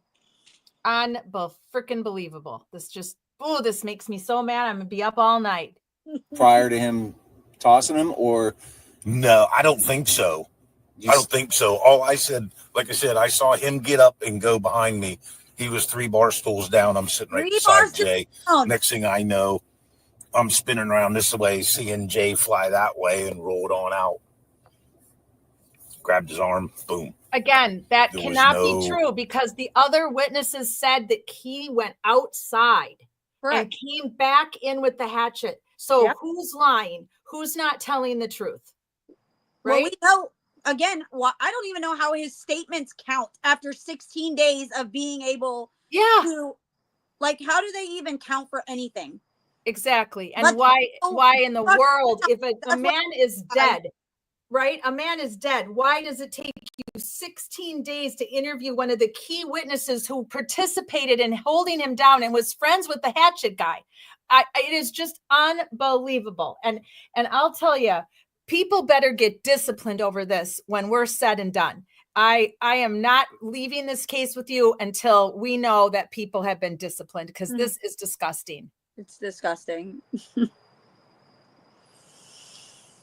That I had seen. Like I said, I had my back to it. No, you didn't. Okay. Okay. Lie. I'll be honest with you. There's stories that Jay held the axe up to him. There's stories that, well, Jay himself told me he smacked the bar, trying to get this guy to knock his shit off and trying to scare him into leaving. But Jay said that backfired. Wait a second. And then some. I'm sorry. Did he just tell another witness what Jay did? Yes. That he got up and went and did it to scare Jason. That's what the detective said that. I know. Jay got up to go and scare him. It's Hello? absolutely against police protocol what he's doing, Kara. You do not interview a witness like this. And like I said, Michael Beerley is not just simply a witness. He is a participant in the unaliving of Jason and a friend of the man who had the hatchet. So this is beyond ridiculous, beyond disgusting, the way he is interviewing this person. But either way, he just said that Jay Keeney openly admitted that he got up to go and scare Jason. So therefore, again, that makes him the goddamn aggressor. Yes, exactly. And not afraid of him. If you're going to get up to scare someone because you want to get him out of the bar when you know the police are on their way and that he could be arrested for disorderly conduct, for being drunk to, overly intoxicated in a public facility, and disorderly conduct for sure they could have charged him with, and drunk and disorderly, they could have charged him with both of those. So come on, and how in the world the supervisors of this guy are okay with all this. And the DA has heard all of this. They've heard all of these interviews like we are, and they're okay with it. And they don't think they have enough evidence for any charges because they don't have a camera, because they don't have it on camera. Stand your ground. Stand your ground. All he has to do is say he was in fear of his life, and everything that he did is apparently okay, even though the other witnesses contradict it. That makes zero sense to me. Well, what they're doing is they're anticipating that the lawyers of these guys will use stand your ground, and they're anticipating then that they'll get off. But that's not what a DA is supposed to do. I agree. I absolutely agree that a state attorney shouldn't just be like, well, I don't want to waste my resources. And that's what he said. We're not going to waste our resources to take it to trial. Like, how the fuck do you get to say that? Somebody was killed. Somebody should be either found not guilty or guilty of killing him. All they need is enough evidence to take it to trial and a reasonable likelihood that person could be found guilty if they did it, right? This Monday, we'll find out if the supervisors know about Wheeler's bullshit, because I have a meeting with them again. What day is that? Monday at 9 a.m. Monday. Okay. Good. All right. Let's finish listening to this lying asshole. Oh, you bad word. Sorry, Mom.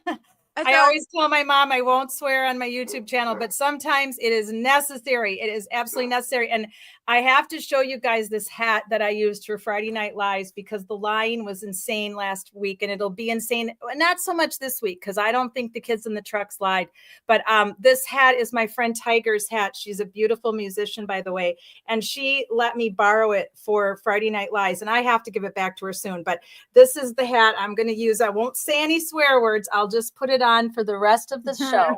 And that's to you, Michael Beerley and Jason and Hatchet Man, and all of you dirty, stupid cops out there that are not doing your jobs and pissing all of us nice, decent humans off and hurting our families and hurting the victims and not giving us justice. That's what we say to all of you. All right. Hear about the cops not doing their job. Just wait. All right, back we go. Thanks to everyone. I'm going to give us a short stretch break here in a couple minutes because I have to take the puppy out. So let's finish up with this guy, and then we will take our stretch break before we go into the body camera.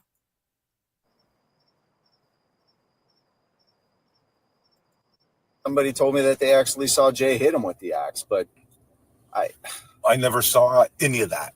okay. You didn't. Did Jay have the axe in his hand when he got chucked? Or when he... No, not that I know of. Okay. Not that I know of. All right. Like I said, all I saw was white hair and a skinny old man flying in the air. Anything in his hands? I got it.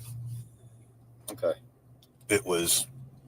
He's 68, right? Is that what we believe the age of Hatchet Man? 68? So, yeah, he was a big 71. boy. So 71. after the deputies came and Not relieved that you, old.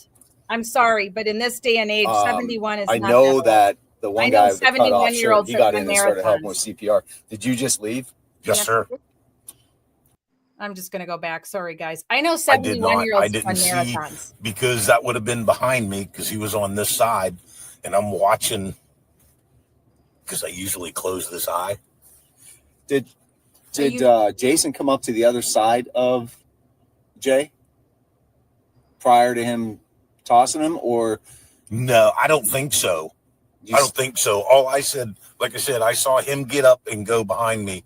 He was 3 bar stools down. I'm sitting right beside Jay. Next thing I know, I'm spinning around this way, seeing Jay fly that way and rolled on out.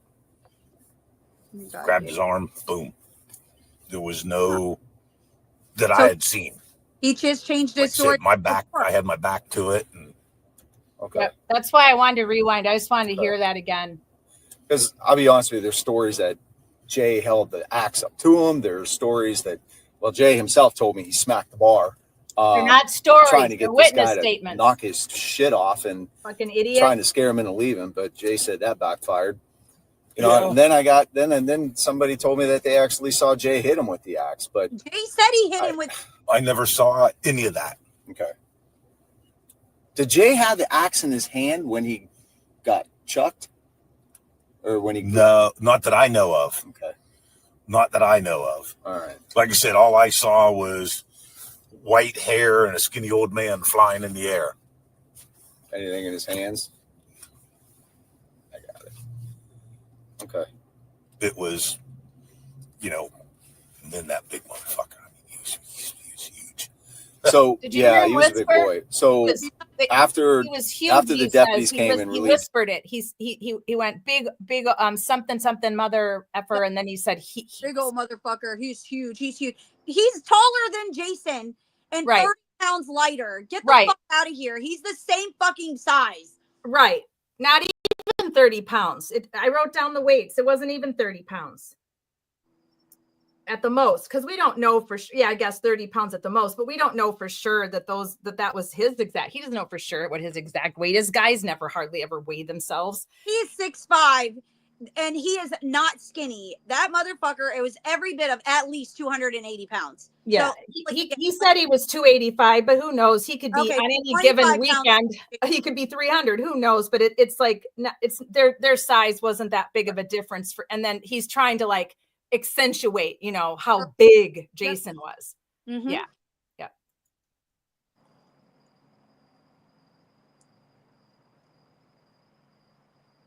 you.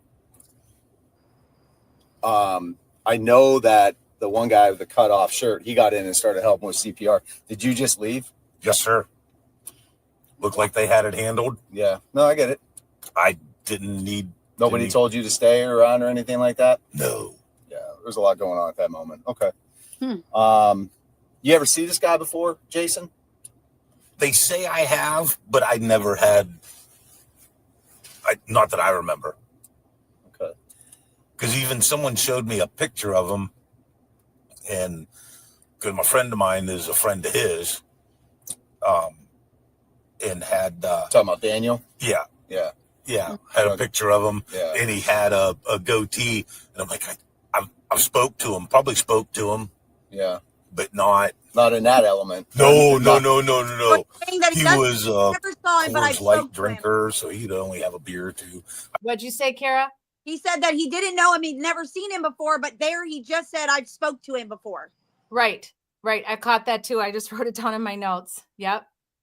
Well, plus, I thought there was a witness that we listened to 2 weeks ago, and it's probably in my notes somewhere, that they had words at Sorry Charlie's. No, that's him and Hatchet Man, and that was Hatchet Oh, Man. Hatchet Man was the one that was at Sorry Charlie's. Okay, that's right. One that says that Jason said anything to him at Sorry Charlie's. Not one other person says that at all, except for Michael Beery, who again is now BFFs with Jay Keeney and had 15 days to plan his interview. Right, exactly. Yeah. So, okay. That clears it up for me. Okay, good. I heard he was a lineman. Oh, Jason. Mm-hmm. He so again, described he's his now telling the detective personality. what Daniel has told him. So this is what he's going by. He went and I told you guys, again, Detective Wheeler did not do a follow-up, but Daniel was with Michael Beery the very next day. The next day. So Michael Beery is getting all of his information from third party right now and telling him about Jason. So where does that apply? Exactly. Because it's just completely hearsay. Unless the detective follows up and confirms it as truth, it's hearsay. What? He gets ready and he tells the detective that Jason was high on cocaine, but he doesn't know. I mean, whoops, sorry. Keep going. You go ahead. What Typical construction worker, hard ass. But when he was drunk at the bar, the 2 times that I'd seen him that night, he was a bully. What was he doing? Didn't know him, and then he described his normal Describe personality. bully. What was he doing? Right. Well, more or less taking one. Everybody that did know him that they interviewed said that it was completely out of character for him and that he'd never behaved this way before. Correct. But now he just said that, I heard he was a lineman, but it was typical construction worker attitude, tough guy attitude. So did you see him or had you not? Which one is it? So you do in fact know who he is. Right. He's such a blatant liar. And then you're stereotyping all construction workers. Well, in the same breath, which is stupid. But again, he said he didn't know him. He didn't know him before at all before this, but yet he knew his supposed demeanor before this. Right. Exactly.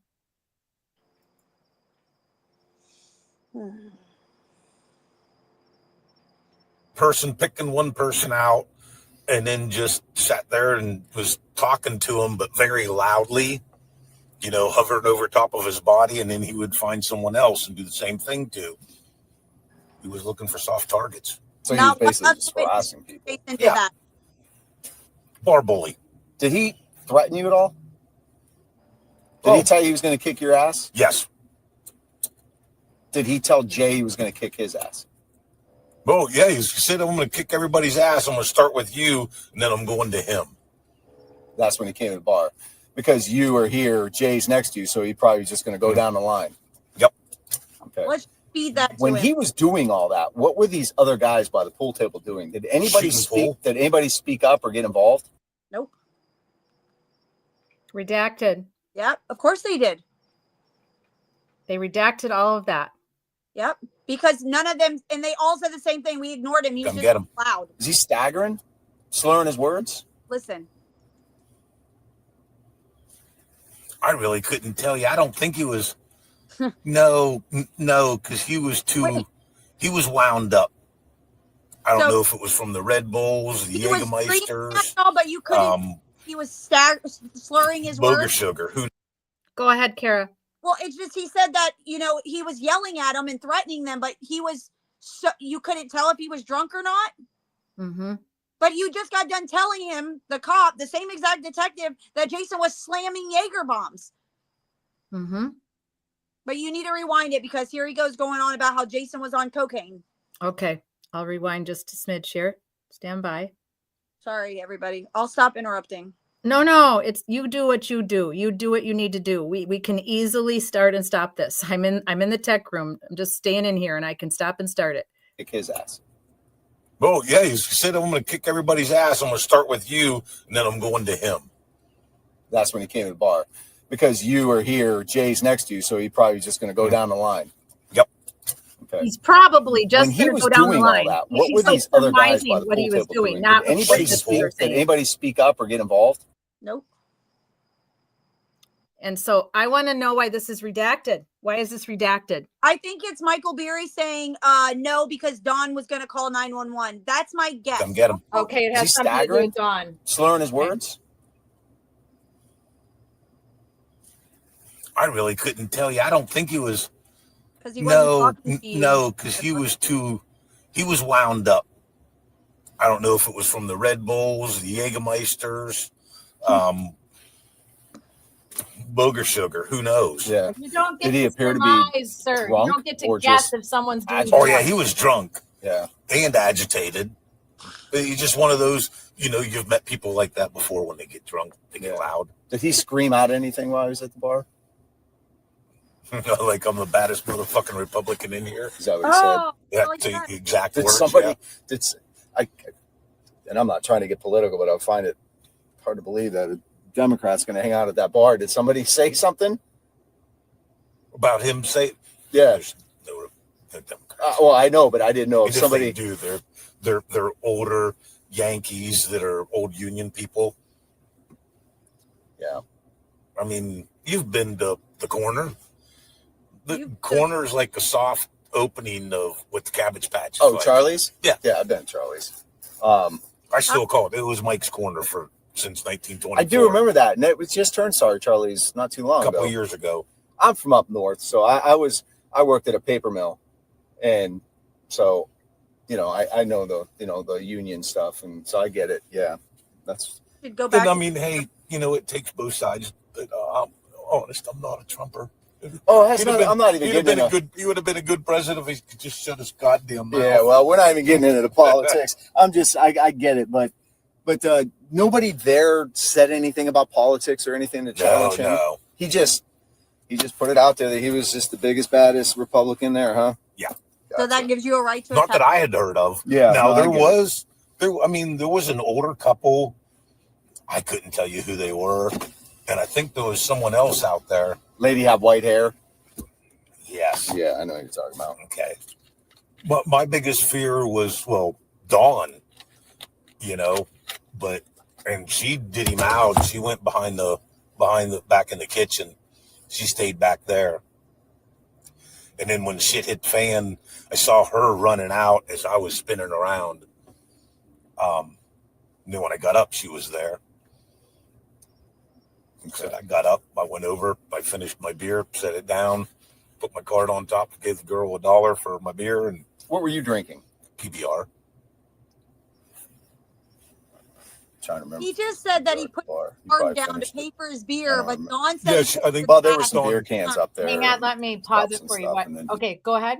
Sorry. He said he No. put his card up there to pay for his beer, but Dawn said that because she's a lying ass bitch. Sorry, we're gonna call it as it is. She said that she didn't know who he was. She knows Bubba Mike. She doesn't know anything about him, and he always pays with cash. He never uses his card. His exact words were, "I put my card up there to pay for my beer," because she didn't want to give out his information. That's right. She didn't. She was protecting him. We figured that out 2 weeks ago when we listened to her testimony. She was definitely and she knew who Jay was. She knows who all of them are. She says Yeah. they got up to defend for me because he yelled at me. She Right. said that. But they, she made it out. She was saying in her interview that she couldn't give any, when I read the actual police reports, she couldn't give any identifying features of Jay. So they could figure out who he was. They all knew who he was. Why isn't she arrested for obstructing an investigation or whatever it is? Yeah. I mean, there's a lot wrong with this investigation from top to bottom. It's just pathetic. Okay, here we go, guys. We're almost done with them.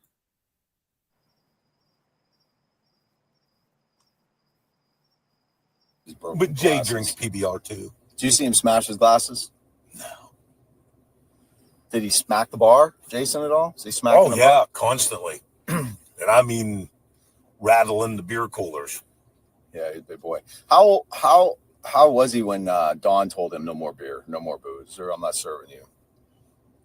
Well, he got loud and then he got real quiet, and that you could just hear him over there growling, and that's when he decided he was going to be a douchebag to everybody in the bar. He went straight for Jay.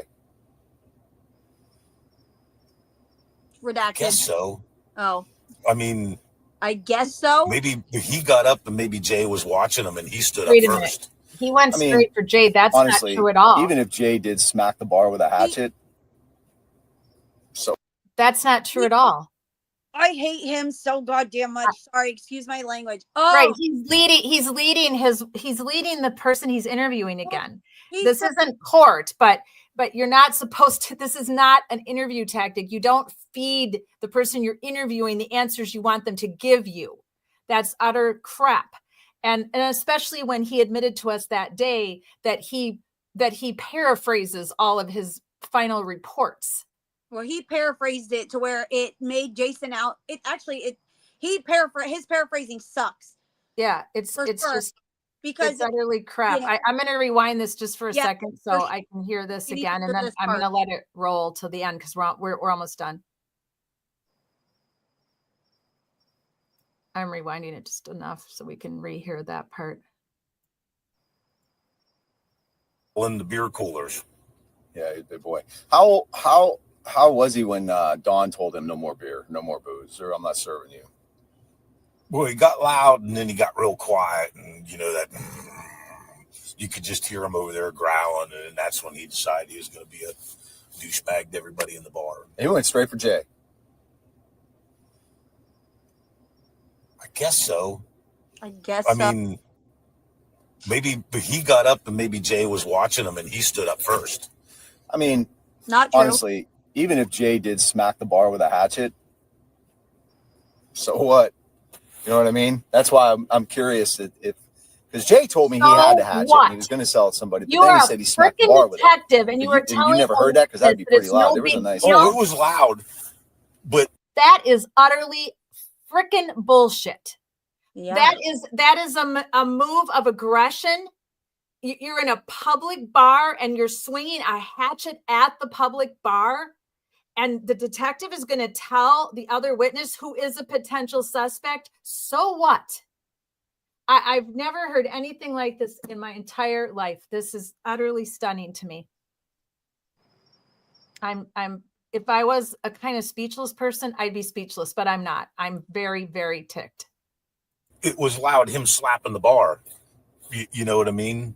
And I was focused on the TV just to totally black him out, but still kept him in my peripheral. The closed eye. Remember, he keeps it closed. I mean, it could have been him smacking the bar. Huh. It could have been an axe. I have no idea. I didn't see it. Okay. Like I said, I was, Redacted. here's the corner of the bar. I'm sitting on this side, but I'm looking this way. No, you Then weren't the corner looking goes that that way. That's such a Yeah. lie. It goes like this Yeah, and I was sitting on, right here. Like right on the corner. Jay was on one corner. Your buddy gets up, Jay has Jay a was on one hatchet. corner and I was on the other, so he just verified for sure that they were farther from Jason than what they say. Exactly. And again- you're sitting right next to your buddy, and he's got a hatchet on him, whether he left to go out to get it or he had it on him. We're not sure about this yet. There's varying witness testimonies now to this, but Hatchet Man himself says it was in his belt. Other people say he came from outside with it in his hand and was wheeling it towards Jason and towards the bar. How do you, Michael Beerley, miss that? You did not miss that. You witnessed that. You lying effort. Earlier, he said that he keeps one eye closed, so that's how he missed everything. But then he just said I was turned and I was looking like this, so So He's lying. This is all so ridiculous and disgusting. It's just pathetic. If they don't reopen this case, if the DAs will not prosecute, then you have to go civil on this. You have so much evidence. You have to go civil for wrongful death. I was on the opposite. Oh, I see. Okay, so you guys had the corner surrounded, and he was over here. Yes, he over just here got up by the cash register. He's got up and walked around like this, and that's not too far from the pool table. No, not at all. That's Okay. Old Jay probably only went 8-10 foot in the air. Good. I hope so. I hope it fucking hurt him. Sorry. He's got some nice bruises. Yeah, he does. Yeah, he showed me some good bruises. But all right. Yeah, I can't really think of anything. So he showed you some good bruises, that but you don't know where they came from because you didn't interview right. tonight. Right. And not only that, but if you're a good person, right? If you're a good human, and I know you're all going to agree with me, everyone in our chat tonight and probably in replay too. Why aren't you calling the police yourself when this many days has gone by and say, hey, I was there. I was with Hatchet Man. I witnessed all this. I helped hold Jason down so he wouldn't injure anybody in the bar. Why didn't you call and offer your testimony, your witness interview? Because he wanted to kill Jason. Exactly. It took the officer telling him 3 times and 25 seconds to get off of him before he let him go. He didn't feel Jason's breath go out of his chest. Sorry, Sandy. I hate talking about it in front of you in general. I haven't seen it, but I know it was very obvious Jason was already gone. His whole face was already blue. So he knew he was dead, and he made up a bullshit lie and was like, oh, yeah, he's still breathing. I can feel a pulse. And then he dipped when they needed to start chest compressions because he knew he killed him. Yeah. He had 16 days to come forward because, first of all, it should have never taken 16 days for the detective to interview him. And he was a number one eyewitness, friends with the guy with the hatchet. Come on, 16 days. No. And he could have come forward himself. He could have done that, and he didn't. He chose not to. So, all right. We're almost done. I think we have 2 minutes left. I think he's done. He's swearing his oath now. Mm-hmm. Anything else, Mike?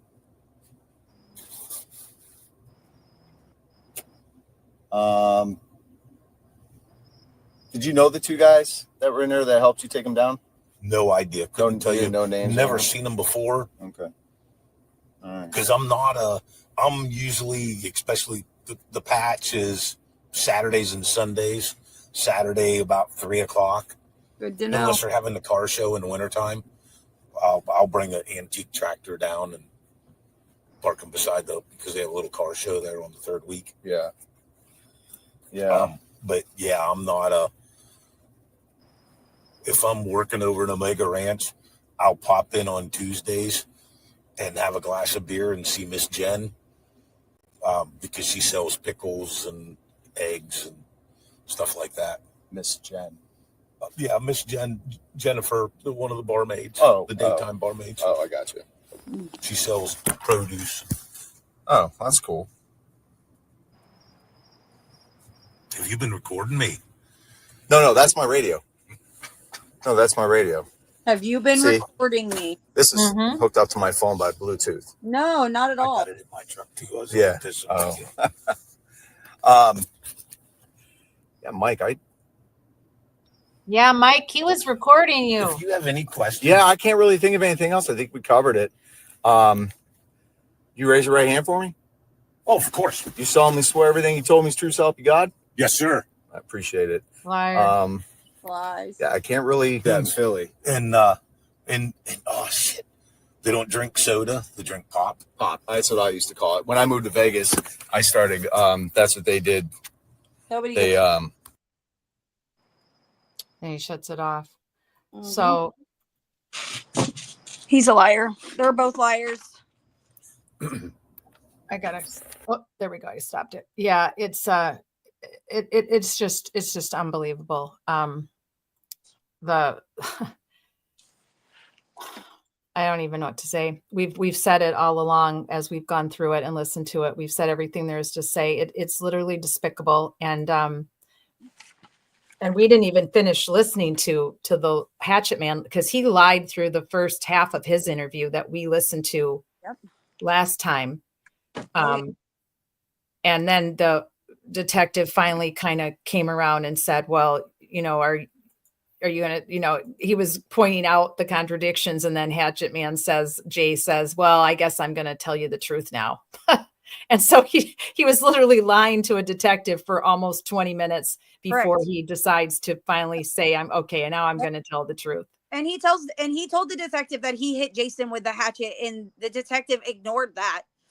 You know, he says he hit him. Jason, he was hurt. You know, and I've been struggling. Like, the medical examiner is not being cooperative anymore. He straight up told me that Jason was never hit with a hatchet because there's no bone fragments. No broken bones. So therefore that means that Jason couldn't be hit. But the 4 witnesses that all say that the hatchet went to his neck, not to his head, doesn't count. How about that? And like, I don't know if you want me, I'll open the can of worms, but we're not going to discuss it tonight. But just to talk about how much the cops didn't do their job, and they failed so horribly. You know, they never took the handcuffs off of him to do CPR. The cop didn't even start CPR. Took him 3 minutes for somebody else to do CPR. Jason didn't stand a chance. You know, that's why. And we'll get to that next week because we have proof of that. So I'm not watching that video. So you can watch. We don't want you to watch it. No. We will talk about it. I won't even play it unless someone in the chat really wants to see it to help contribute to the conversation. I will watch it on my own, and then we'll talk about it next time because there's other things that Kara and I have found out that we didn't get to cover tonight. But I want to know are you guys tired to the point where we should close tonight and continue next week, or would you like to see the body cam that Kara was referring to earlier? Just tell me in the chat box how you're all doing. If we do want to see the body cam, I have to take a short break. I have to get some more water and use the bathroom. I think, let me go back up to what we've got. Let me go to my page here. I thought there was something else we wanted to show tonight. Let me go to my tab where I have it. I know. I sent you like a 20-second clip of all the witnesses sitting together with cops standing around talking. Oh, yeah. Yeah. Is that in the grouping that your sister sent me? No, I sent it to you in a text message. I think it was just a short 20-second clip of them. Oh, that's right. Okay. Yeah. So is there any other testimony that we want to hear tonight that everybody's up for hearing, or do we want to continue next week? How does everybody feel? We're 2 hours in. I'm not gonna lie. I'm dying of a massive headache right now. And I think it's a lot. And I think it's a lot for Sandy, and it's a lot for me. I care for you and your family so much now that it's overwhelming. So I think we've done our due diligence tonight, listening to what was very painful, the detective and the way he questions these supposed or doesn't question perpetrators, or doesn't. I mean, he went straight for Jay, where nobody said that. So where is Wheeler 16 days into this investigation, even inferring that to Michael Beerley? Nobody else said anything about Jason going for Jay. Right. Jay went at Jason with the hatchet, and Michael Beerley was conveniently daydreaming and sitting right next to him when he got up and swung a hatchet, and everybody else saw him swing the hatchet. Everybody else saw the hatchet hit the bar and leave that big mark that I've showed you guys in the slides from when I visited the bar with your friend. It's absurd. It's just absolutely absurd. And if you hadn't had the audacity and the due diligence to stick with this, and not saying that somebody who couldn't have is a lesser person than you. There's a lot of people who could not have done this, Kara. They would have been so overwhelmed with grief and so exhausted and having anxiety attacks and just trying to survive losing their loved one, that they could never have persevered through this. And that doesn't make them a bad person. Not everybody can do what you've done. Not everybody can do what Michelle has done to help find Sarah, the constant everyday posters, flyers, Facebook posts, making phone calls. Not a lot of people can continue at that pace because it affects their own mental health and it affects their own physical health. It becomes just overwhelming. And you have kids, you are a mom, you have a job. You can't just do this every day, or you will fall and you will be sick and you could end up in the hospital yourself with a nervous breakdown, because those happen to people. Your central nervous system, that's an old saying from the old days. It's not truly, it's your nervous system just fries out and it needs time to recover before it can support you. So when that happens, it's very dangerous. It's not good. So what you've been doing for a year and a half is courageous, but again, you have to take care of yourself, Kara. The social worker has to put the social worker hat on, the cop hat goes away. And I have to tell you, I'll put on my Packer hat for the social worker portion of this. Sandy and everyone in the chat, family, friends of Jason, those who love Kara, you have to find some good in the world, because there's a lot of shit in the world. There's a lot of dirty cops in the world, not just in Volusia County. They're everywhere. There's dirty government everywhere on both sides of the aisle. I don't care if you're a Republican, Democrat. I don't care if you're MAGA. I don't care if you're a freaking liberal. There is dirty government everywhere on both sides. You have to be smart enough to ascertain who's dirty and who's not and figure it out and decide if you want to join your community and call out corruption. But while you do that, while you stand for victims of crimes, and while you are a victim of a crime, because if you're Jason's family and friends, you are also a victim of a crime, you have to take care of yourself. And I'm really proud of you, Kara, that you went to the beach today, that you took a day off with your friend Jay and you guys went to the beach, because you have to do these things. You still have to try to have some normalcy in your life. You have to just let it go. It's very hard to do. Myself, since I started this in, Social Change Warriors 7 years ago and live streaming since August, I think about you guys every day. I think about all of you. There's 10 victims I'm standing for right now, 10 families, and I can't help it. It's just when you become invested and you want justice for someone until they actually get the justice and you're standing for them and advocating for them, thoughts of them run through your mind. Thoughts of, why is this taking so long? Why haven't they arrested somebody? Why are they framing her? Why is she still missing? Why is he still missing? It just runs through your brain. And so I have to force myself, and my own mother has lectured me and my sister and my friends to try to stop the noise for a little bit. Getting the puppy was huge for me, because my emotional support animal, service animal Zelda, passed away in July, and my kitties all passed away in the last 2 years. So animals are my support network, and I need them to help me with my own personal stuff, my own anxiety, my neck injury. So I've had the puppy, and he's been a wonderful distraction, and he helps me not forget about all of you, but I have to for at least a day or two. I can get into my sports. Where's my Badger hat? I can get into my Badgers because they won today and they're playing again tomorrow. And my USC Trojans, I don't have their hat here. It's in the closet. They play again tomorrow. I have to do that. I have to have days where I block out all the sadness and the corruption, and I just focus on my dog, my kids, my family. And you guys have to do that too. I know it's easier said than done, because you are the victim of the crime. You're not the advocate, like those of us that are here for you tonight, and me handling this the way I handle it now with live streaming and advocacy. But you have to find a way. And I know that like I said, I know that's easier said than done, but it's super important that you take care of yourself. It really, truly is. Dude, I got a nice sunburn. I'm going to be tan again soon. Good. And we are due for a coffee. And I was so proud of Kara and I, because Kara and Jay and I went out, and her little son came along, and we went to one of our favorite restaurants in Daytona Beach, and we did not talk about the case. Yeah. We did not talk about the case, not even one time. I didn't know if we could do it. I did not know if when she came for coffee, we were planning to talk about the case. So she brings me coffee, which is so sweet of her. And like I told you guys, she gave me this amazing gift for me. My son got one and I got one.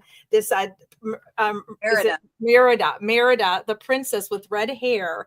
I haven't taken her out of the box yet. I'm trying to decide. I don't really love keeping things in boxes. I've always been a let me use it while I'm alive type person. So I'll probably take her out of the box, and then she won't have her value. But I don't really care about that, because I don't get rid of things that mean things to me. So I cut the tags off of those Beanie Bears back in the day when my kids had those. And I've got a couple that are supposedly worth a lot of money if I had kept the tag on it.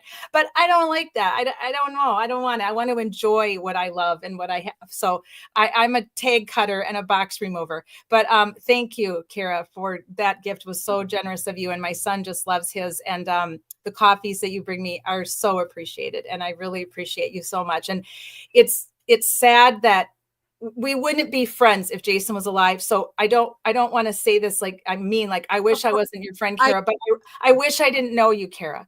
I wish I wasn't your friend, because then Jason would be alive, and you and Miss Sandy and Miss Sunshine and and your sister and all of your loved ones.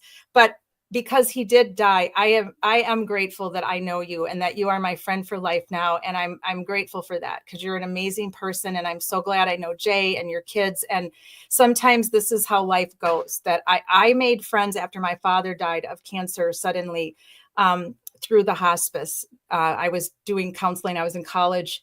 And then I'm not a stranger to tragedy, because after my dad died of cancer, a year and a half later, my grandfather was hit by a car and he died of his injuries. And I didn't get to the hospital on time. I was taking an exam on campus, and it was in November, and it was a snowy, cold day. And the woman that was driving ran the yellow, and Grandpa was going against the flashing. So they never ticketed her. She didn't have to pay for this, which my grandma didn't really want her to, because it was truly an accident. I mean, she screwed up. She tried to push it through to get through. How many of us have ran yellows? Let's be honest, right? So she was 18. She was going to school as well, not to UW where I was. She was at the Madison Area Technical College campus downtown, going home to some prairie, I believe, going down East Washington Avenue, this main street through Madison.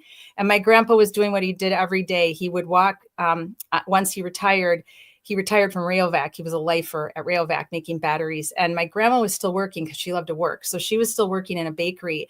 And he would go over every day and buy the bread from the bakery from my grandma, go back home, and they'd have fresh bread every night and have it for us when we would come for dinner. And so he passed away of his injuries. And sadly, my grandparents had never really had much tragedy in their life.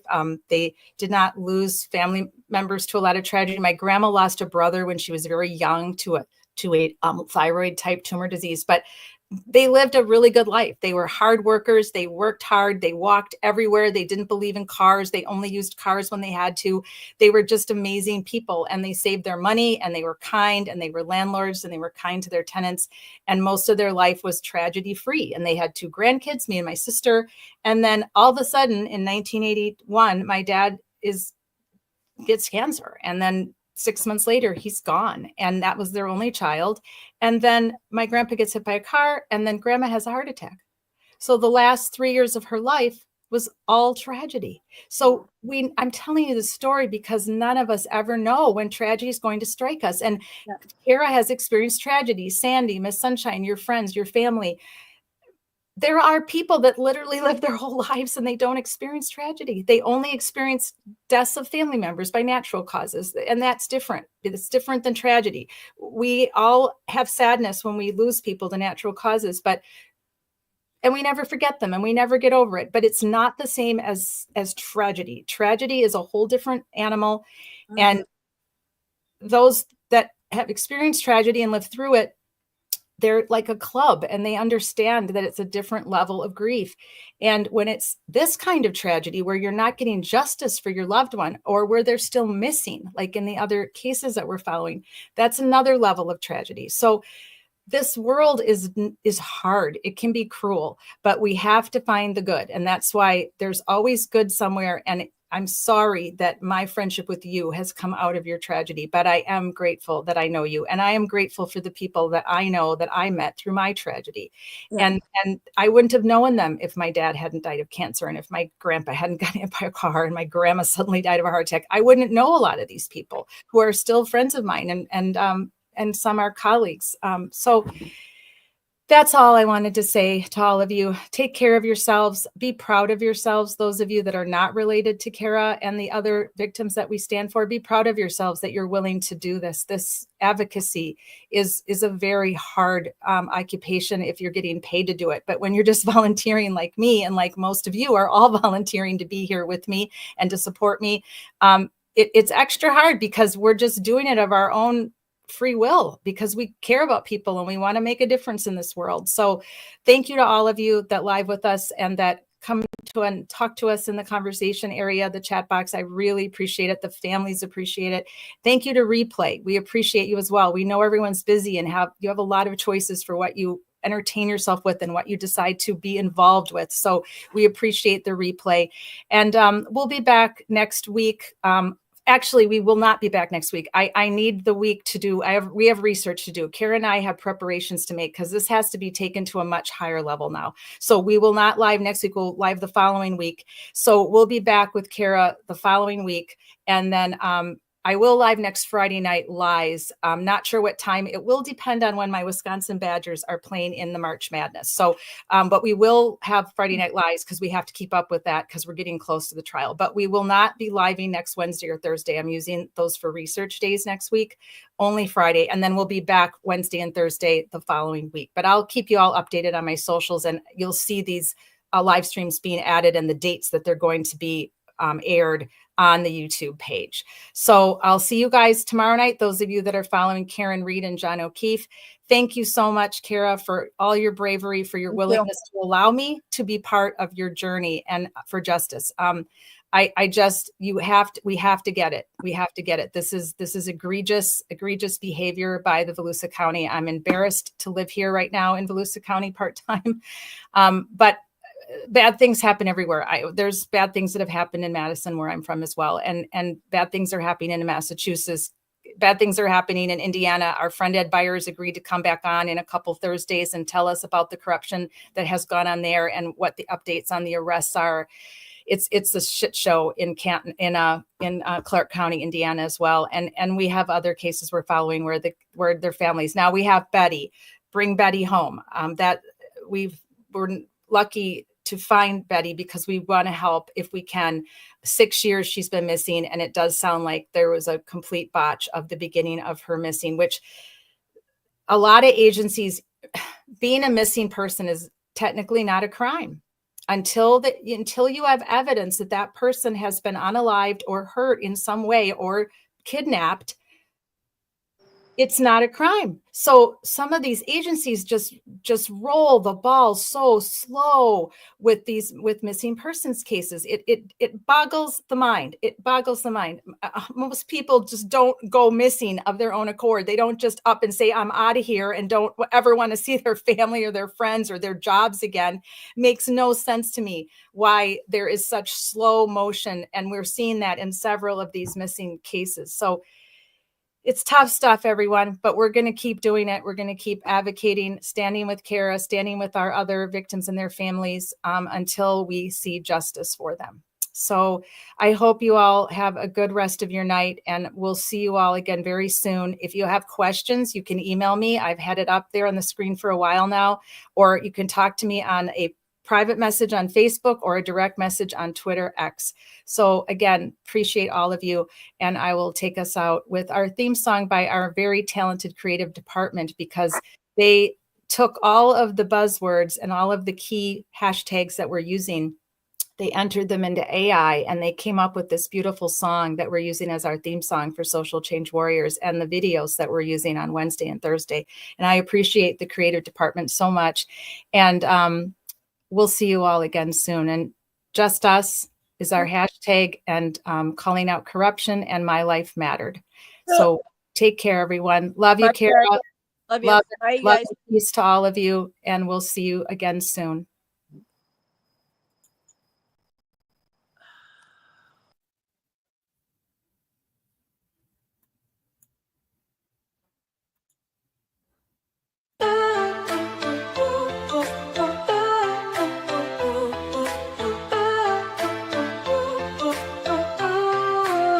They try to silence the truth we shout, but we're still here, we're still calling out. Corruption hides behind a badge of name. We light the fire, expose the shame. We're justice seekers, we'll fight the fight for every voice lost in the night.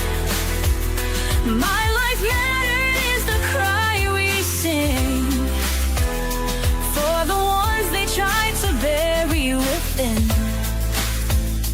It's just us, we're a movement wide. Together we rise, won't run nor hide.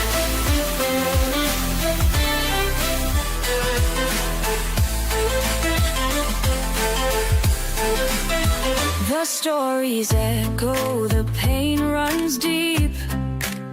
For stolen lives we can't just weep. Elected power but their hearts are cold. We'll bring the truth, let it be told. We're justice seekers, we'll fight the fight. For every voice lost in the night. My life matters, the cry we sing. For the ones they try to bury within. It's just us, we're a movement wide. Together we rise, won't run nor hide.